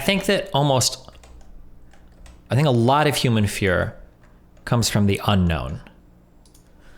So I think like the most important thing that you can do, a lot of the reasons why people, we'll say women, because it's generally on them, are worried is because you don't know like what's going to happen if something goes wrong, or what's going to happen if you don't like it, or what's going to happen if you change your mind. And I think that making sure that the person with you, this is like, now how you do this, I guess there's other ways you can do this, but like this is the goal, right? If I'm engaged with somebody in a sexual interaction, I want that person to feel like at any point they can be like, hey, I'm not comfortable with this. Can you get me like a glass of water? I need like a second to myself. Then I'll be like, okay, chill. And I'll like get off and do that without, there's no fight, there's no argument, there's no struggle. There, like, that's it. Like, okay, cool. Well, let's take it at your word and we'll do that. I think that if you can effect that in a person's mind, if you can bring that into a person's head and they genuinely feel that, I think that that's a good starting point to like engage with somebody sexually. And a lot of that like fear or worry or first time nervousness or whatever, I think comes across in that topic, that like, if I don't like this, or if I'm not into this, like, I don't know what this guy's going to say if I change my, blah, blah, blah. Like, I think that's where a lot of that fear or hesitation comes from. You're almost advocating for a bit of a caretaking dynamic, at least between young men and young women, where the man is, both partners should be, we're talking about straight sex, obviously. Sure, heterosexual, cisgender, whatever, yeah. White, no. So you're saying that the male should take some kind of caretaking role where both he and the woman are trying to make sure she's okay. I think that there's going to be a person that, if there's some nervousness, there's going to be one person that wants it more than the other person, or is more aggressive, and the other person. Now, generally, that's going to be the man pushing the woman. So I think that the person that's being a little bit more aggressive, I think the onus is on them to be a bit more courteous. So you should know if you're initiating. Basically, yeah, I think. What about alcohol? What about it? How does that factor into this? I don't like to factor in drugs on a first-time sexual encounter unless it's a very small amount of drugs, or unless we've like explicitly talked about everything first. But I almost never. Is that avoidable in a college setting, though? It could be. Man, doing drugs on the first time is such a hard one. That's a really, really hard one. I think you're setting yourself up for a lot of potential disaster there. I would assume that's the norm, but that's just because I never drank, and so it probably is. I mean, a lot of girls I don't know why, but like, well, we're fucking tonight. We have fucked in the past, but even when we get back to my house, like, oh, can I get like a thing of wine or whatever? Like, why? Okay, sure. That does seem to be like a habit or a thing. That's the kind of self-coercion that I'm talking about, where if you're nervous, if you're too scared to do something or too uncomfortable to do something sober, it's like you're taking that part of yourself that doesn't want to do it, and you're like, I'm going to put you to sleep for a little bit. A little bit. And then just a little Yeah. sleepy deepy, and when you wake up, we'll see how you feel. We'll see what you think, in the morning. And then the more you drink, the more of yourself you put to sleep. And it seems like most people eventually could put so much of themselves to sleep that, like, only the sex crazed, ape is left, and then that's very easy. You to could do that, but I think there's two other slightly nicer ways to frame this. So the first way is that sometimes people get in their heads a lot, and sometimes it's nice to loosen up a little bit with alcohol. I thought we were going to frame it the MrGirl way. No, well, I'm just saying that I have to give my spiel, okay? Okay. I'm just saying that it's nice to, sure, you can wait. It's nice to get out of your head a little bit. Now, if you want to talk about this awakening the beast or sleeping your non-consensual part, sometimes people can get really in their head and they know intellectually, I know I want this thing, but my nerves are a little bit whatever, but if I drink a little bit, I'm okay with this, right? Now, when I say a little bit, I'm talking about a glass or two maybe of wine. I'm not talking about I need to slam 5 shots so that I can let this guy ravage my fucking pussy, okay? There's a huge difference here, right? That's slam 5 shots. Yeah, that's one thing. And then we'll say that. There's a weird physiological thing.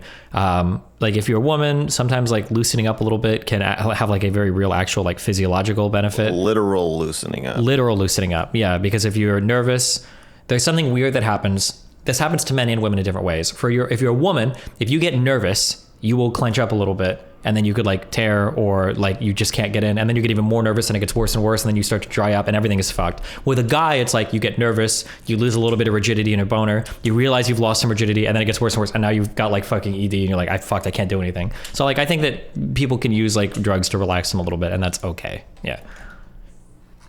But it increases the rape percentage. But by definition, by some non-0%, sure. But if we do it responsibly, hopefully this is an arbitrarily small percent. So what are you advocating for on the first sexual encounter? It sounds like you said no, and now you're saying you can understand it. I said I generally avoid drugs, but if somebody wants to have a couple drinks, it's not the worst thing in the world. But almost all my sexual encounters, we're talking a lot before anything happens to make sure what page we're on, basically. Do you think college students should do that? I do, yeah. I think it makes everything way easier, way better. It's just if I go to fuck somebody, I already know everything they're into, what they want to do, everything is so easy, and then I can just enjoy the act, and I don't have to think so much about figuring out what they're blah blah blah blah blah. I think that more straightforward approach is nice, but I find that gets easier with age. Young people, it's much more easy to have sex than it is to talk about it when you're young. Which is weird. I don't think that absolutely should be true, yeah, for sure. But that seems to be the case. It could be the case. I've had so many bad experiences with people that are my age. I don't want to attribute anything to fucking age anymore. But maybe as a general rule of thumb, it might be true. Yeah.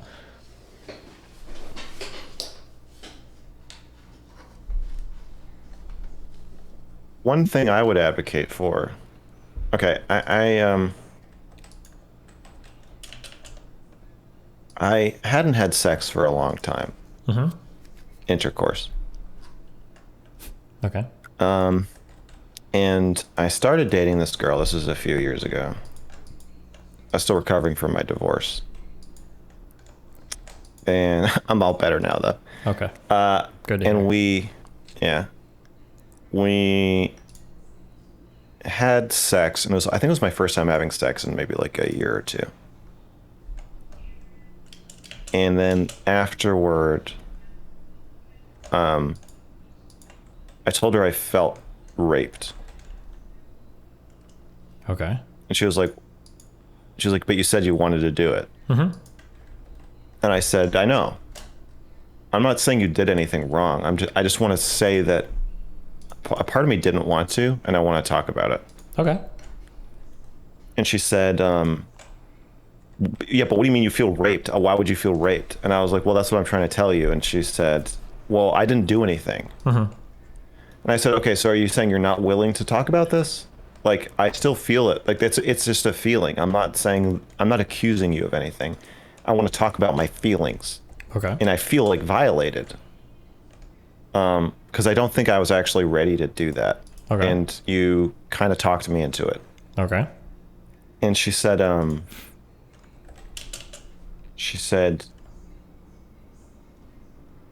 yeah, but you were about it and blah, blah, blah, blah. And I said, you're not listening to me. And I'm angry. I'm getting angry at you. Okay. Okay. And this, I've had a lot of relationships die after maybe 2 or 3 weeks. When the first time I get angry at the person and I just say, I'm angry at you, a lot of people will flee. Okay. So I said, like, I'm angry at you. You're not listening to me. I need you to, I want you to empathize with me. You don't have to agree with me. I know you don't think you raped me. And I don't even think you raped me. But I need you to empathize with me. And she was like, well, I can't empathize with you if I don't think I raped you, because you're saying you feel raped and that didn't happen. And I was like, you're not fucking listening to me. Okay.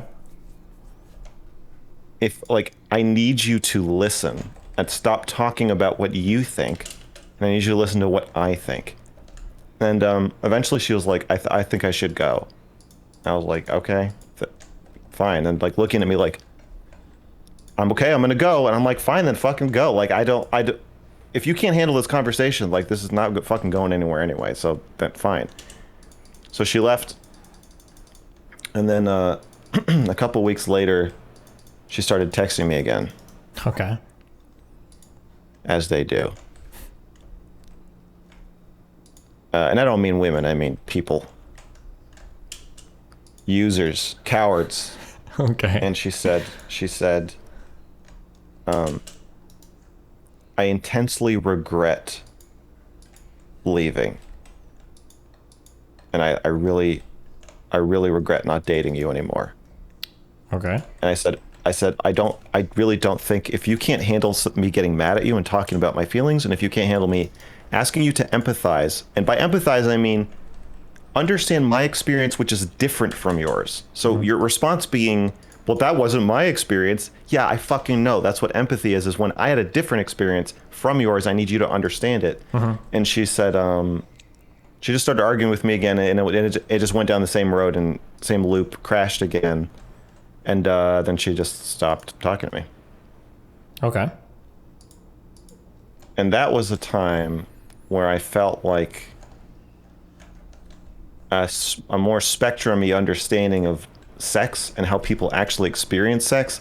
Like, you're making allusions to sex where people want to do it, they're into it, they get off, it's pleasurable, they come, and then they're relaxed, and they're smoking a cigarette, and then they're having chicken nuggets, and it was great. And I've never had sex like that. I think sex is always a bit horrific to some degree, sometimes to a small degree. But usually somebody looks upset or feels upset or is confused or scared or sad. And that, to me, that's been my experience of, I think, all sex I've ever had. Jesus. Okay. And, you know, maybe I'm just more tuned into that kind of thing, or maybe there's more horror when I get naked. I don't know. I don't know what it is, but that's, so like when I see sex in movies, I mean, some movies capture it. But when I see like nice sex in movies, I'm like, that's not what sex is like. I mean, they say porn isn't like real sex either, but movie sex is, it's all so idealized. I guess I just feel like the rapiest rape and the most consensual sex, we talk about them like they're like here and here, but I feel like they're a lot more similar to each other than we want to admit. I mean, they're obviously different, but I guess I would say the length of the spectrum is much shorter. And so my advice would be that if you feel like bad feelings or freaked out during sex, and my tendency used to be to just push that down and like just try to be okay, because I couldn't point to anything particularly bad that happened. And I feel like making room for that, or like I've had sex with women and had them just like burst into tears afterward or during, and like I feel like not going into it expecting that to not happen can make you kind of an insensitive person. And yeah, with that girl I was talking about, clearly her experience is that like the only reason a man would feel raped is if another man raped him. Okay. Certainly not a woman just being vaguely pushy could make a man feel like he felt violated and would need to talk about it. That this is absurd. Like, why should I have to put up with this? Do you think that your experience with sex is more the norm, or do you think it's a little bit off the norm? Booksmart's question. Okay.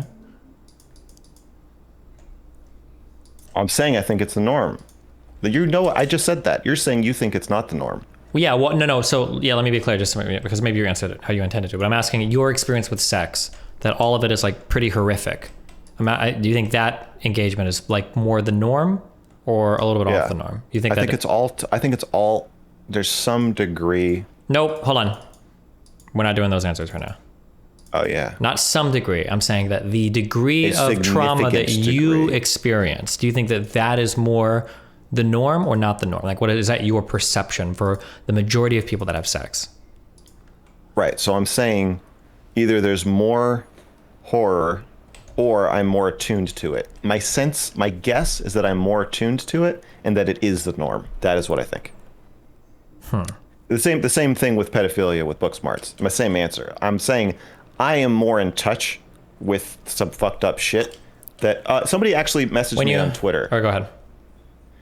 Somebody messaged me on Twitter and said, you're missing something in the way you talk about it. I'm going to paraphrase, but they said, you're missing something in the way you talk about this, where you have this smug, superior attitude where you're like, if you knew yourself, then blah, blah, where I'm saying that either you're lying to yourself or you're lying to me. And he said, there's a third option you never present, which is that they just haven't thought about it or they just haven't looked. And maybe if they looked, they would see it. And I think that's really valuable feedback for me because I'm encouraging people to look. But if I do it by saying, I know you've already looked and you just missed it because you're a liar or because you're inferior to me somehow, that's actually not encouraging people to look, and it's smug and shitty. So if you see this, I really appreciate the feedback. I told the person in the message. So I think maybe people just haven't looked. And I think that's kind of what I'm advocating for, is to search your feelings. So I guess the weird or the question that I have then, so I disagree with this. Let me just clarify one thing before I get into MrGirl. So do you think that most people, there is some underlying horror there that most people aren't confronting when you say you're in tune with it? Or do you think that you have some extra special horror that other people, even if they looked, wouldn't find? Which one of these are we talking about? Number one. Okay. So I disagree with that. I think I'm pretty normal. Okay. I disagree with that. Where do we go from there though? Since this is based off of like your personal experience. Do you know that I think that you have a lot of bad feelings that you compartmentalize and almost intentionally do not address? Yeah. So how do we do that? You're aware that I have this perception of you, and that seems to be the case. So you think that there is an underlying horror. Yeah, we can make it about me or about everybody. About me that is related about the difference to sex. Between us. You think I am more fucked up and upset, and I think you're more repressed and compartmentalized. Yeah, exactly. Yeah. Is there any way to get to the truth of the matter when both of this is coming from our kind of the internal content of our minds? How do we resolve that? Or is it resolvable? Well, I don't know that we need to, because we might both agree that, do you think it's possible if you're right and I do have extra trauma or extra sex terror,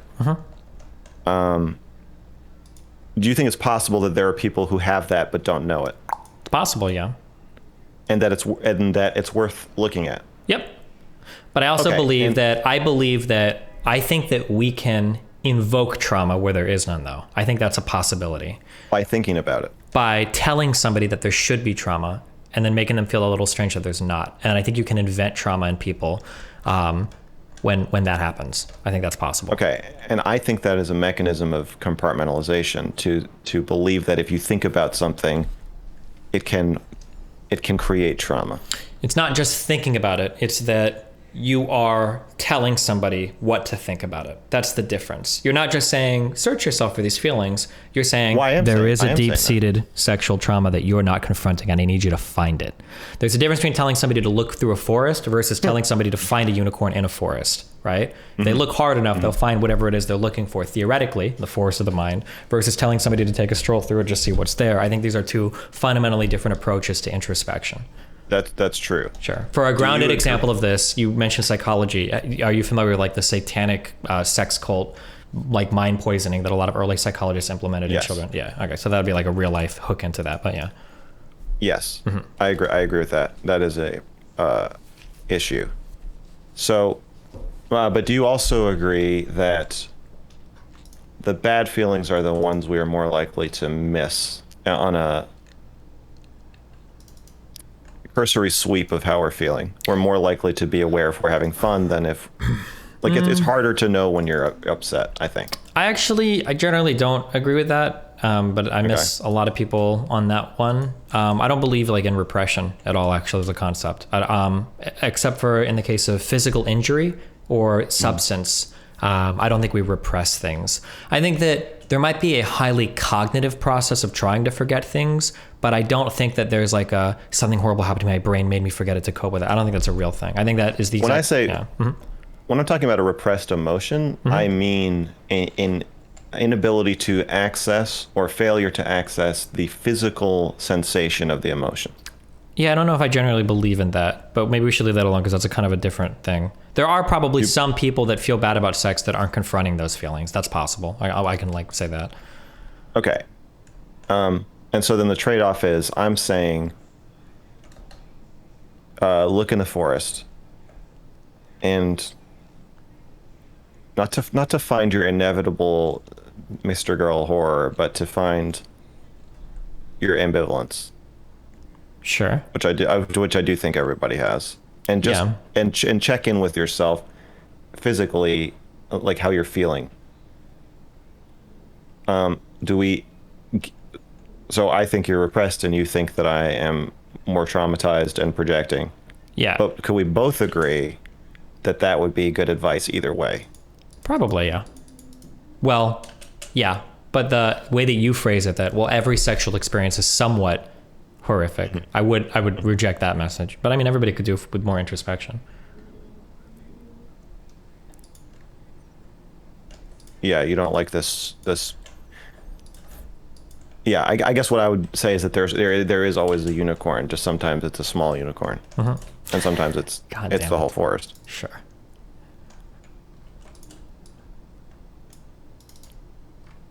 So I think that's my main advice. Okay. That's my practical application. And also as a listener, if you have sex with somebody and they say they burst into tears or freak out afterwards, that doesn't necessarily mean that something went horribly wrong, that they're just sad and maybe they just need you or maybe they're mad at you or whatever. Like, you might just need to talk about it. Okay.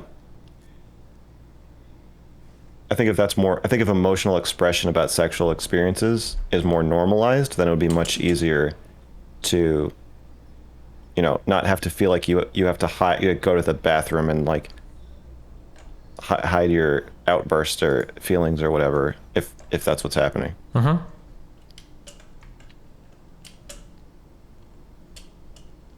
Okay. What? Nothing. I think that I don't know. Okay. I mean, I don't necessarily disagree with that. But our main point of contention originally had to do with if somebody says no, does no mean no? So I think we're pretty far off of that path. But no means that is what they are consciously intending to communicate to you, and probably you should listen. Yeah, I agree with that. I think that the murkiness comes when somebody says yes, and you should check to make sure it's a real yes, like you were saying. If somebody says no, sometimes being excessively respectful of no is boring, like in relationships, like you were describing earlier. when you have a really good foundation to have an idea of what this person wants or needs. But you can never have a perfect foundation. Never so perfect, but it's going to be it's going to be orders of magnitude better in a relationship than during a one-night Tinder stand. Yeah. I felt like I had a pretty good handle on it. Okay. And I was right. That doesn't matter. Whether you're right or wrong doesn't matter, right? Well, I think it would matter if you said, okay, so then what happened afterward? And I said, she ran out of my apartment screaming and called the police. I think you would say that matters. You wouldn't be like, well, it does, that's not relevant. No, I would say that. I would actually say it's not relevant at all.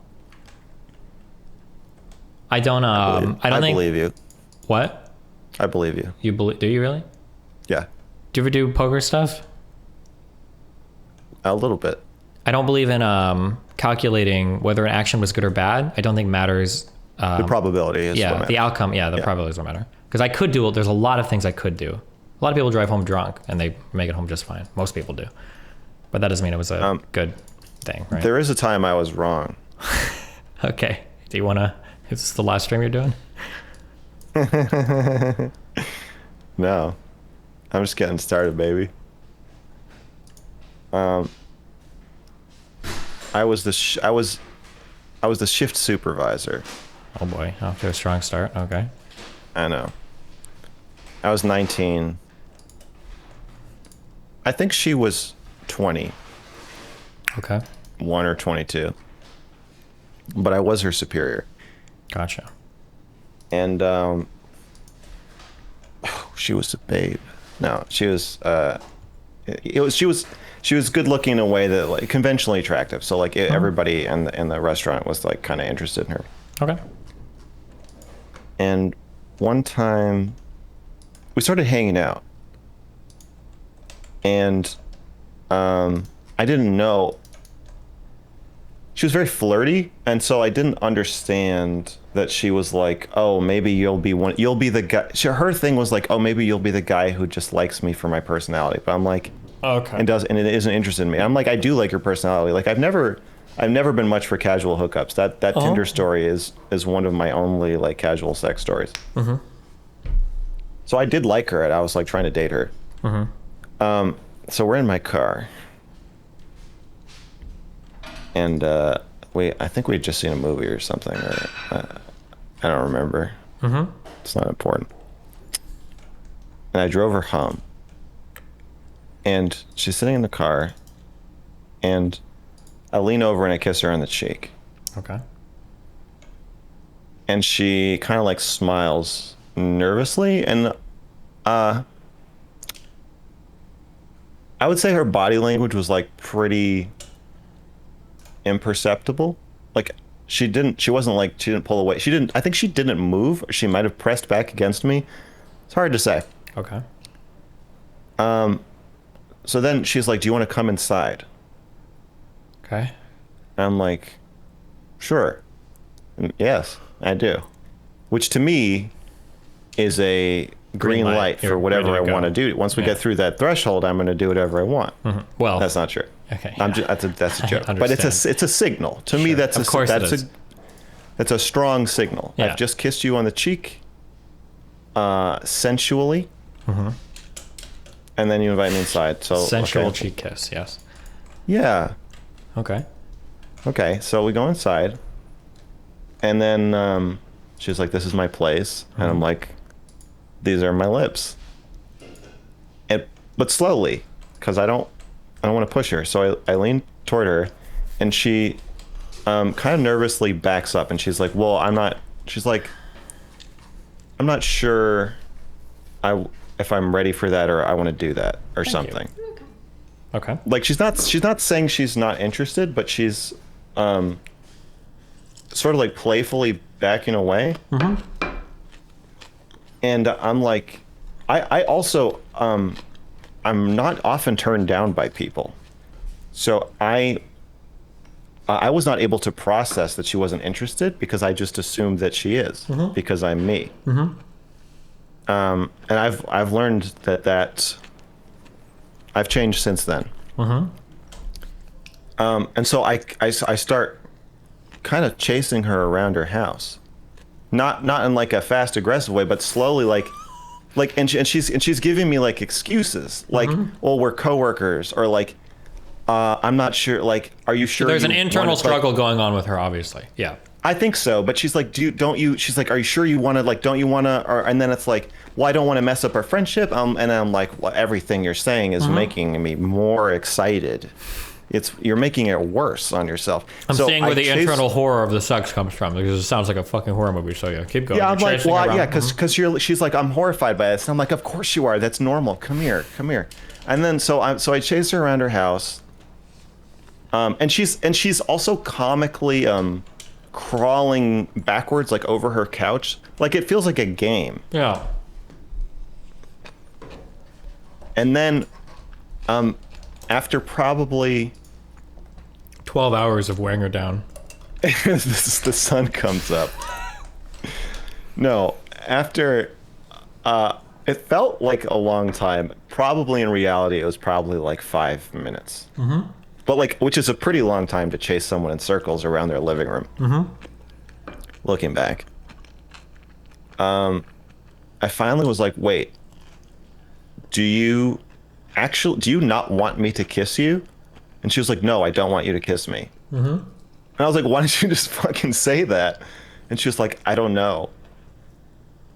And I was like, "Are you like afraid I won't be friends with you or something?" And she was like, "I don't know." And I was like, "Oh, well, that's fine." I was like, I don't want to kiss that bad. Like, I don't care. Like, sure, well, we can be friends.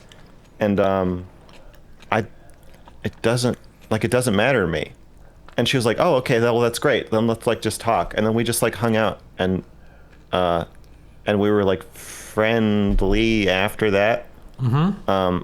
I did want to date her, so I felt a little stung. And then afterward, like I couldn't understand what happened. Like I like she rejected me, but I'd also been like semi-rejected or half rejected by women who then were later like, or girls, I guess, because I was 19, who would then be like, "No, actually, I do really like you. I was just saying that." So I guess I just thought like they say no at first to see if it's okay with you that they're saying no. And I would say, on dating sites especially, I still have this experience a lot. I'm not on dating sites now. Shaylin and I are monogamous, but before Shaylin, I'm just fucking with you. Go ahead. Well, we could talk about monogamy. My view is that monogamy and non-monogamy are both awful, just in different ways. Okay. Because it's all on a binary. Or it's all on the spectrum, I mean. Sorry, okay, go ahead. No, I think that's a pretty stark binary. The reason that non-monogamy is awful is not included in the reason monogamy is awful. There's just like a flip-flop of like, which fucking horrible thing do you want to poison your life with? Gotcha. And so for this relationship, we're choosing monogamy. My marriage was open, though. Okay, you were crawling through the playground. What happened next? I'm crawling through a playground. Mm-hmm. Oh, and she said that you guys hung out for a while? Yeah. Yeah, and so I told my coworkers the story, and they were like, "Dude, it sounds like she likes you. It sounds like she likes you, but she just wanted to make sure that you're like cool with her saying no." And I was like, I don't know. I couldn't tell what happened. And now looking back, I'm like, oh, she just like probably didn't like me, and I just chased her around her house, and she wanted to be friends and probably thought that the only way someone would be friends with her is if she lets them think that they might have sex with her, which is a terrible way to make friends. But like, she didn't want to. She didn't say she didn't want to. I didn't check in for quite a while, and then finally when I did, I was a bit horrified by what I had done. And like, I'm telling the story like it's funny because it is extremely funny, but I am still horrified by it, and it's an embarrassing story. I'm not proud of that. Mm-hmm. I'm not embarrassed by the Tinder story. This one was a mistake. Sure. And not a mistake, not an unlucky mistake. Like, it has a low probability of working to chase someone around their living room for however long while they're backing away from you saying, "I'm not interested in that," or not saying that, but giving, yeah. It's also, it really bothers me when somebody says no with a overcomable excuse. I understand what you're saying, but yeah, I feel like it's because this is kind of what I said earlier. A lot of people don't like confrontation. Conflict avoidant, yeah. Yeah, so it's like, oh, like, we can't have sex because my parents are going to be home tomorrow morning. And it's like, what the fuck does that mean? Like, right? But they're just reaching because they don't want to say no because they don't want the conflict, right? What happened with that girl is exactly what happened with Vosh. What's that? Oh, where Vosh didn't want to say no to you? He just didn't want to say no, and I chased him around in circles until he was like, no. And I was like, oh, you just really don't want to answer that question. Like, why didn't you just say you didn't want to answer it? And he's like, fuck you. Mm-hmm. I'm like, you could have just said you didn't want to answer it. That's all you had to say. But he kept giving excuses like, well, I'm not going to do this because of that. And I'm like, well, we can overcome that. And Vosh is like, well, but I have a headache. And I'm like, well, do you want me to get you some Tylenol? And he's like, well, but I feel fat. And I'm like, but you look so pretty today. And he says, oh, but I'm on my period. And I'm like, well, I don't mind a little blood. And then finally it's like, I just don't want to fucking talk to you, and hangs up. Yeah. Basically, sure. Yeah.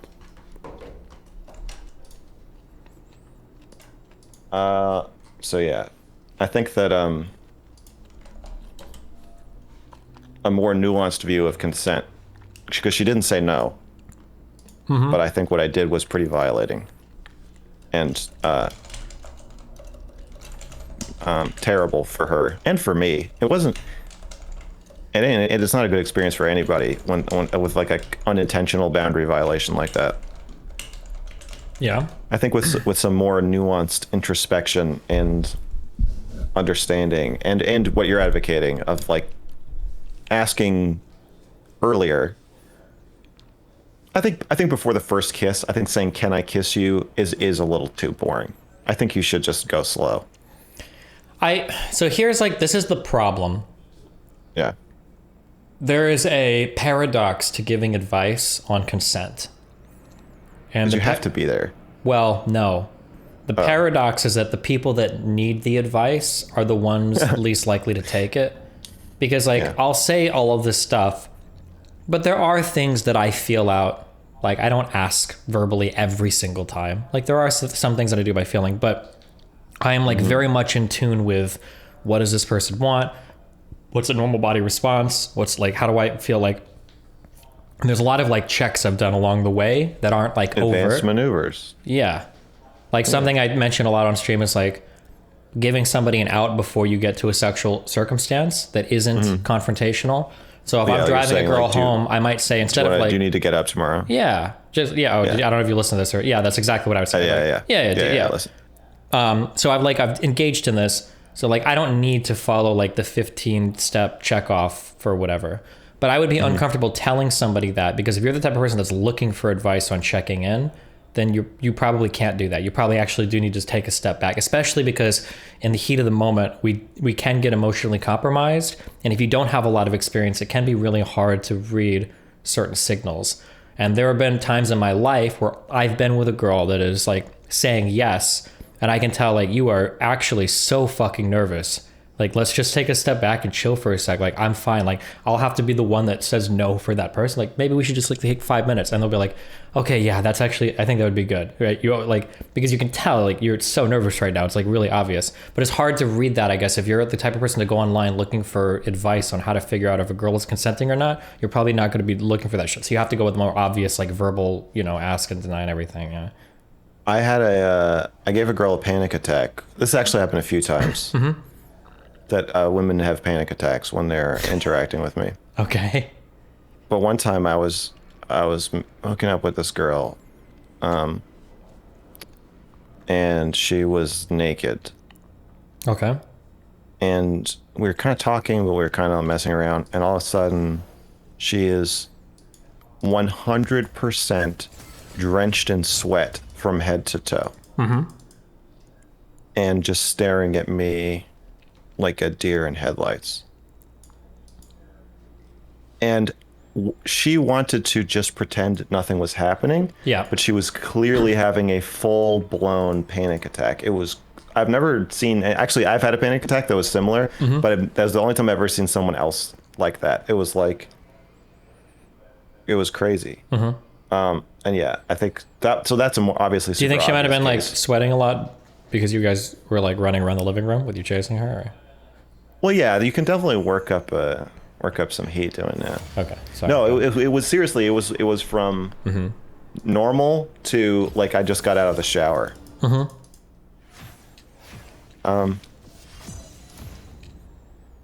Yeah, I think the other people who need advice on consent is people, the potential victims. I think we're all.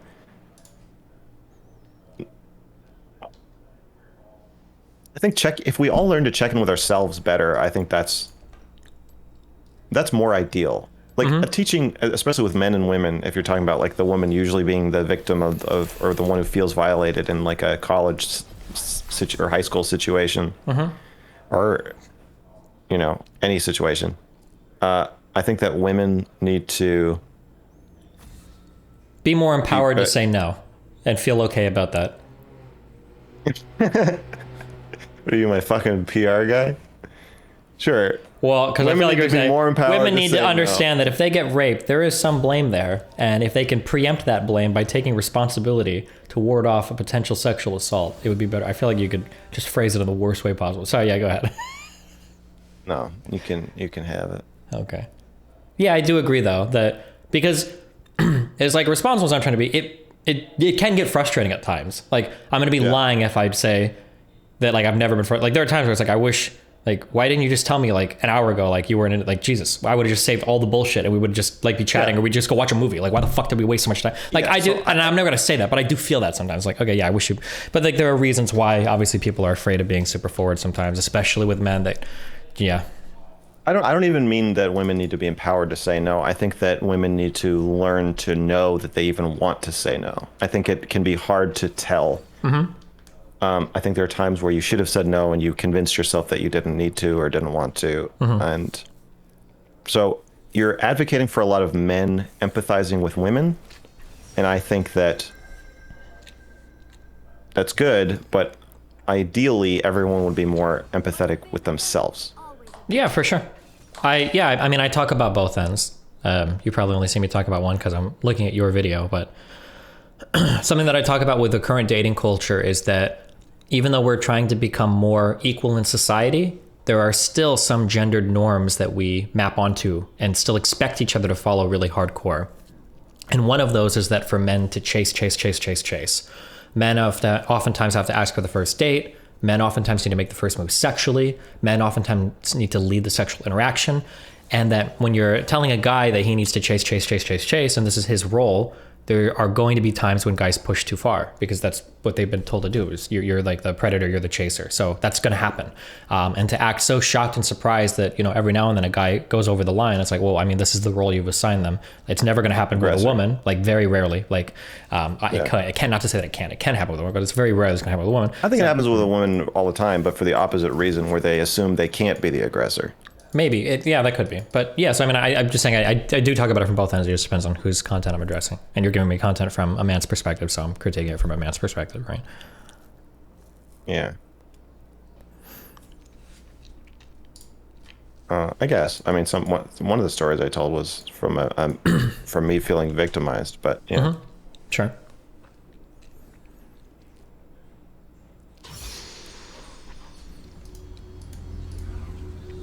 What do you think? What do you think of this conversation? It's a great conversation.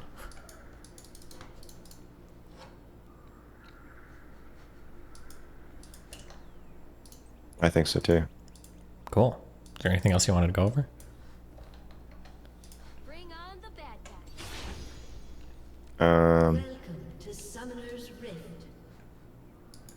Oh. Uh-oh.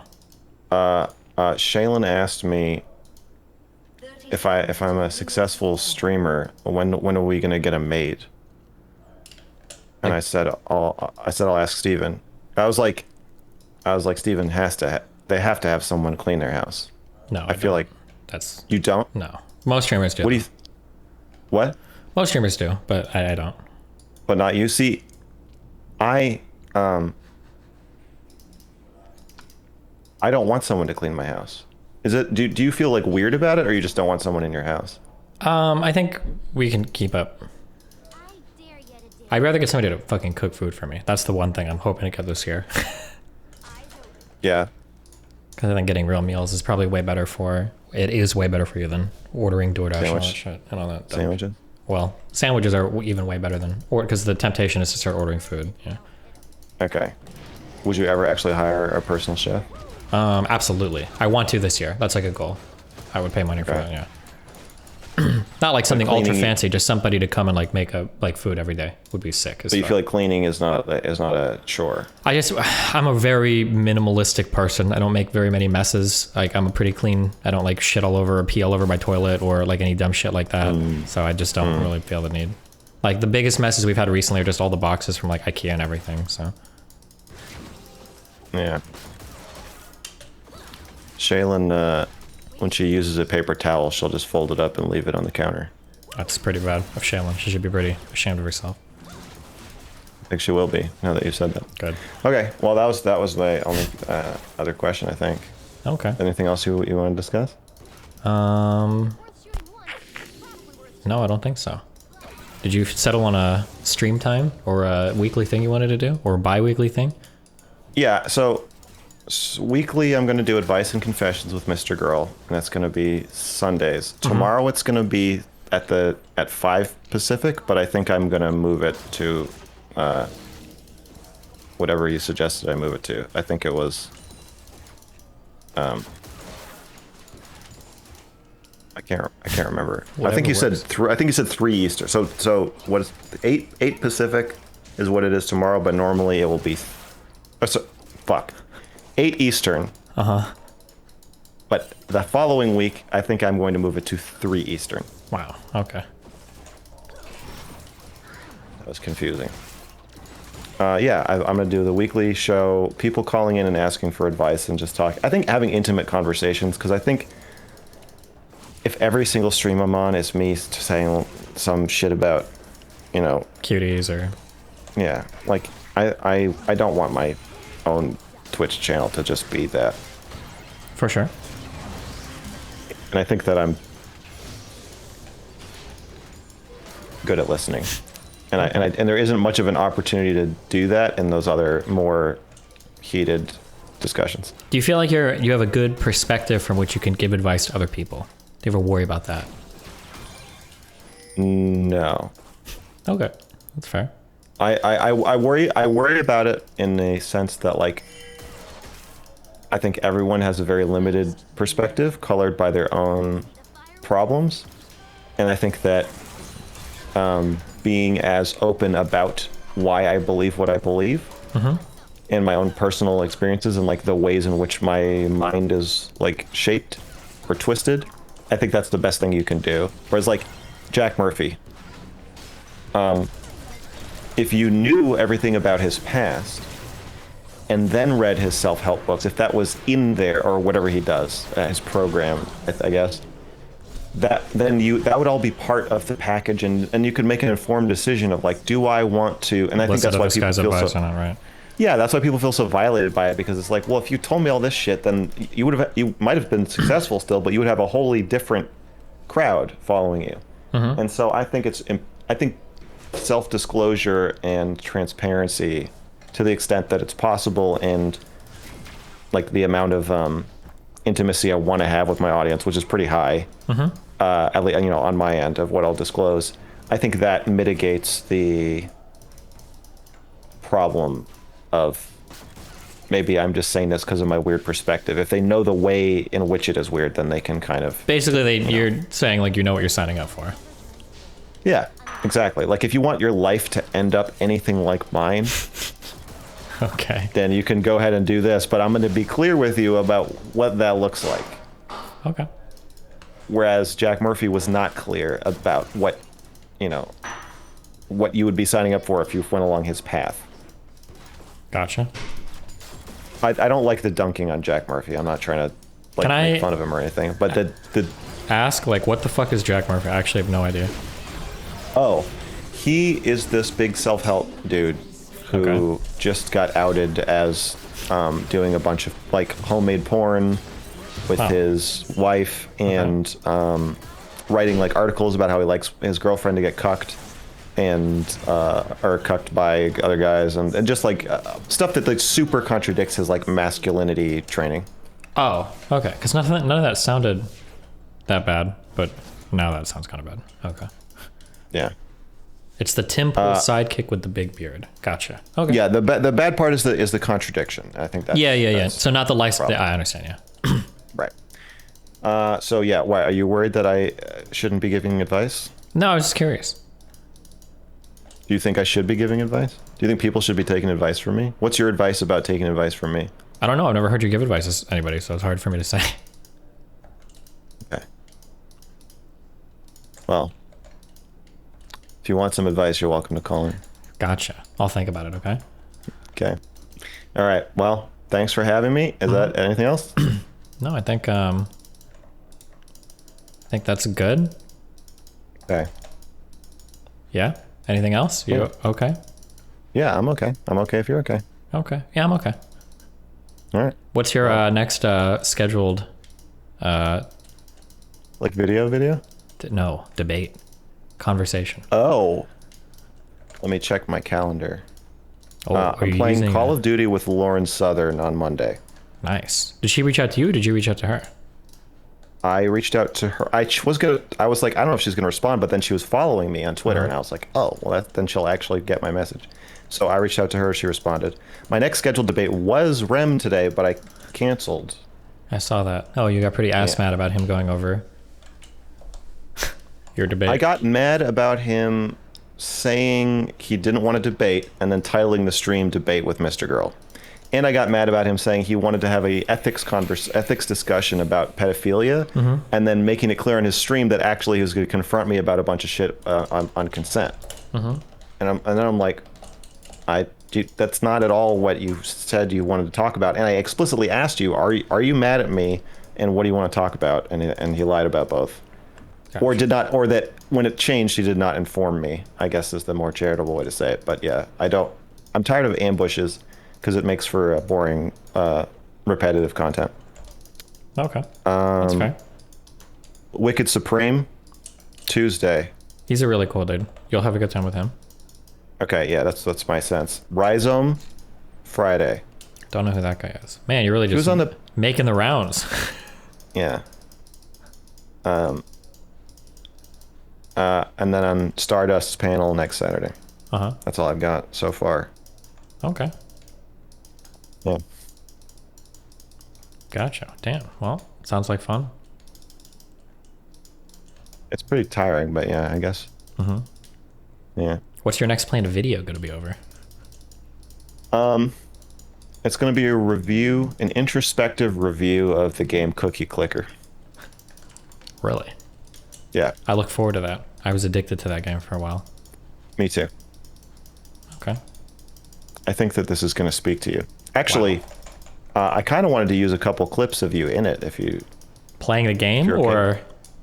No, of our discussions. Oh, you're really making this one a pretty broad topic, huh?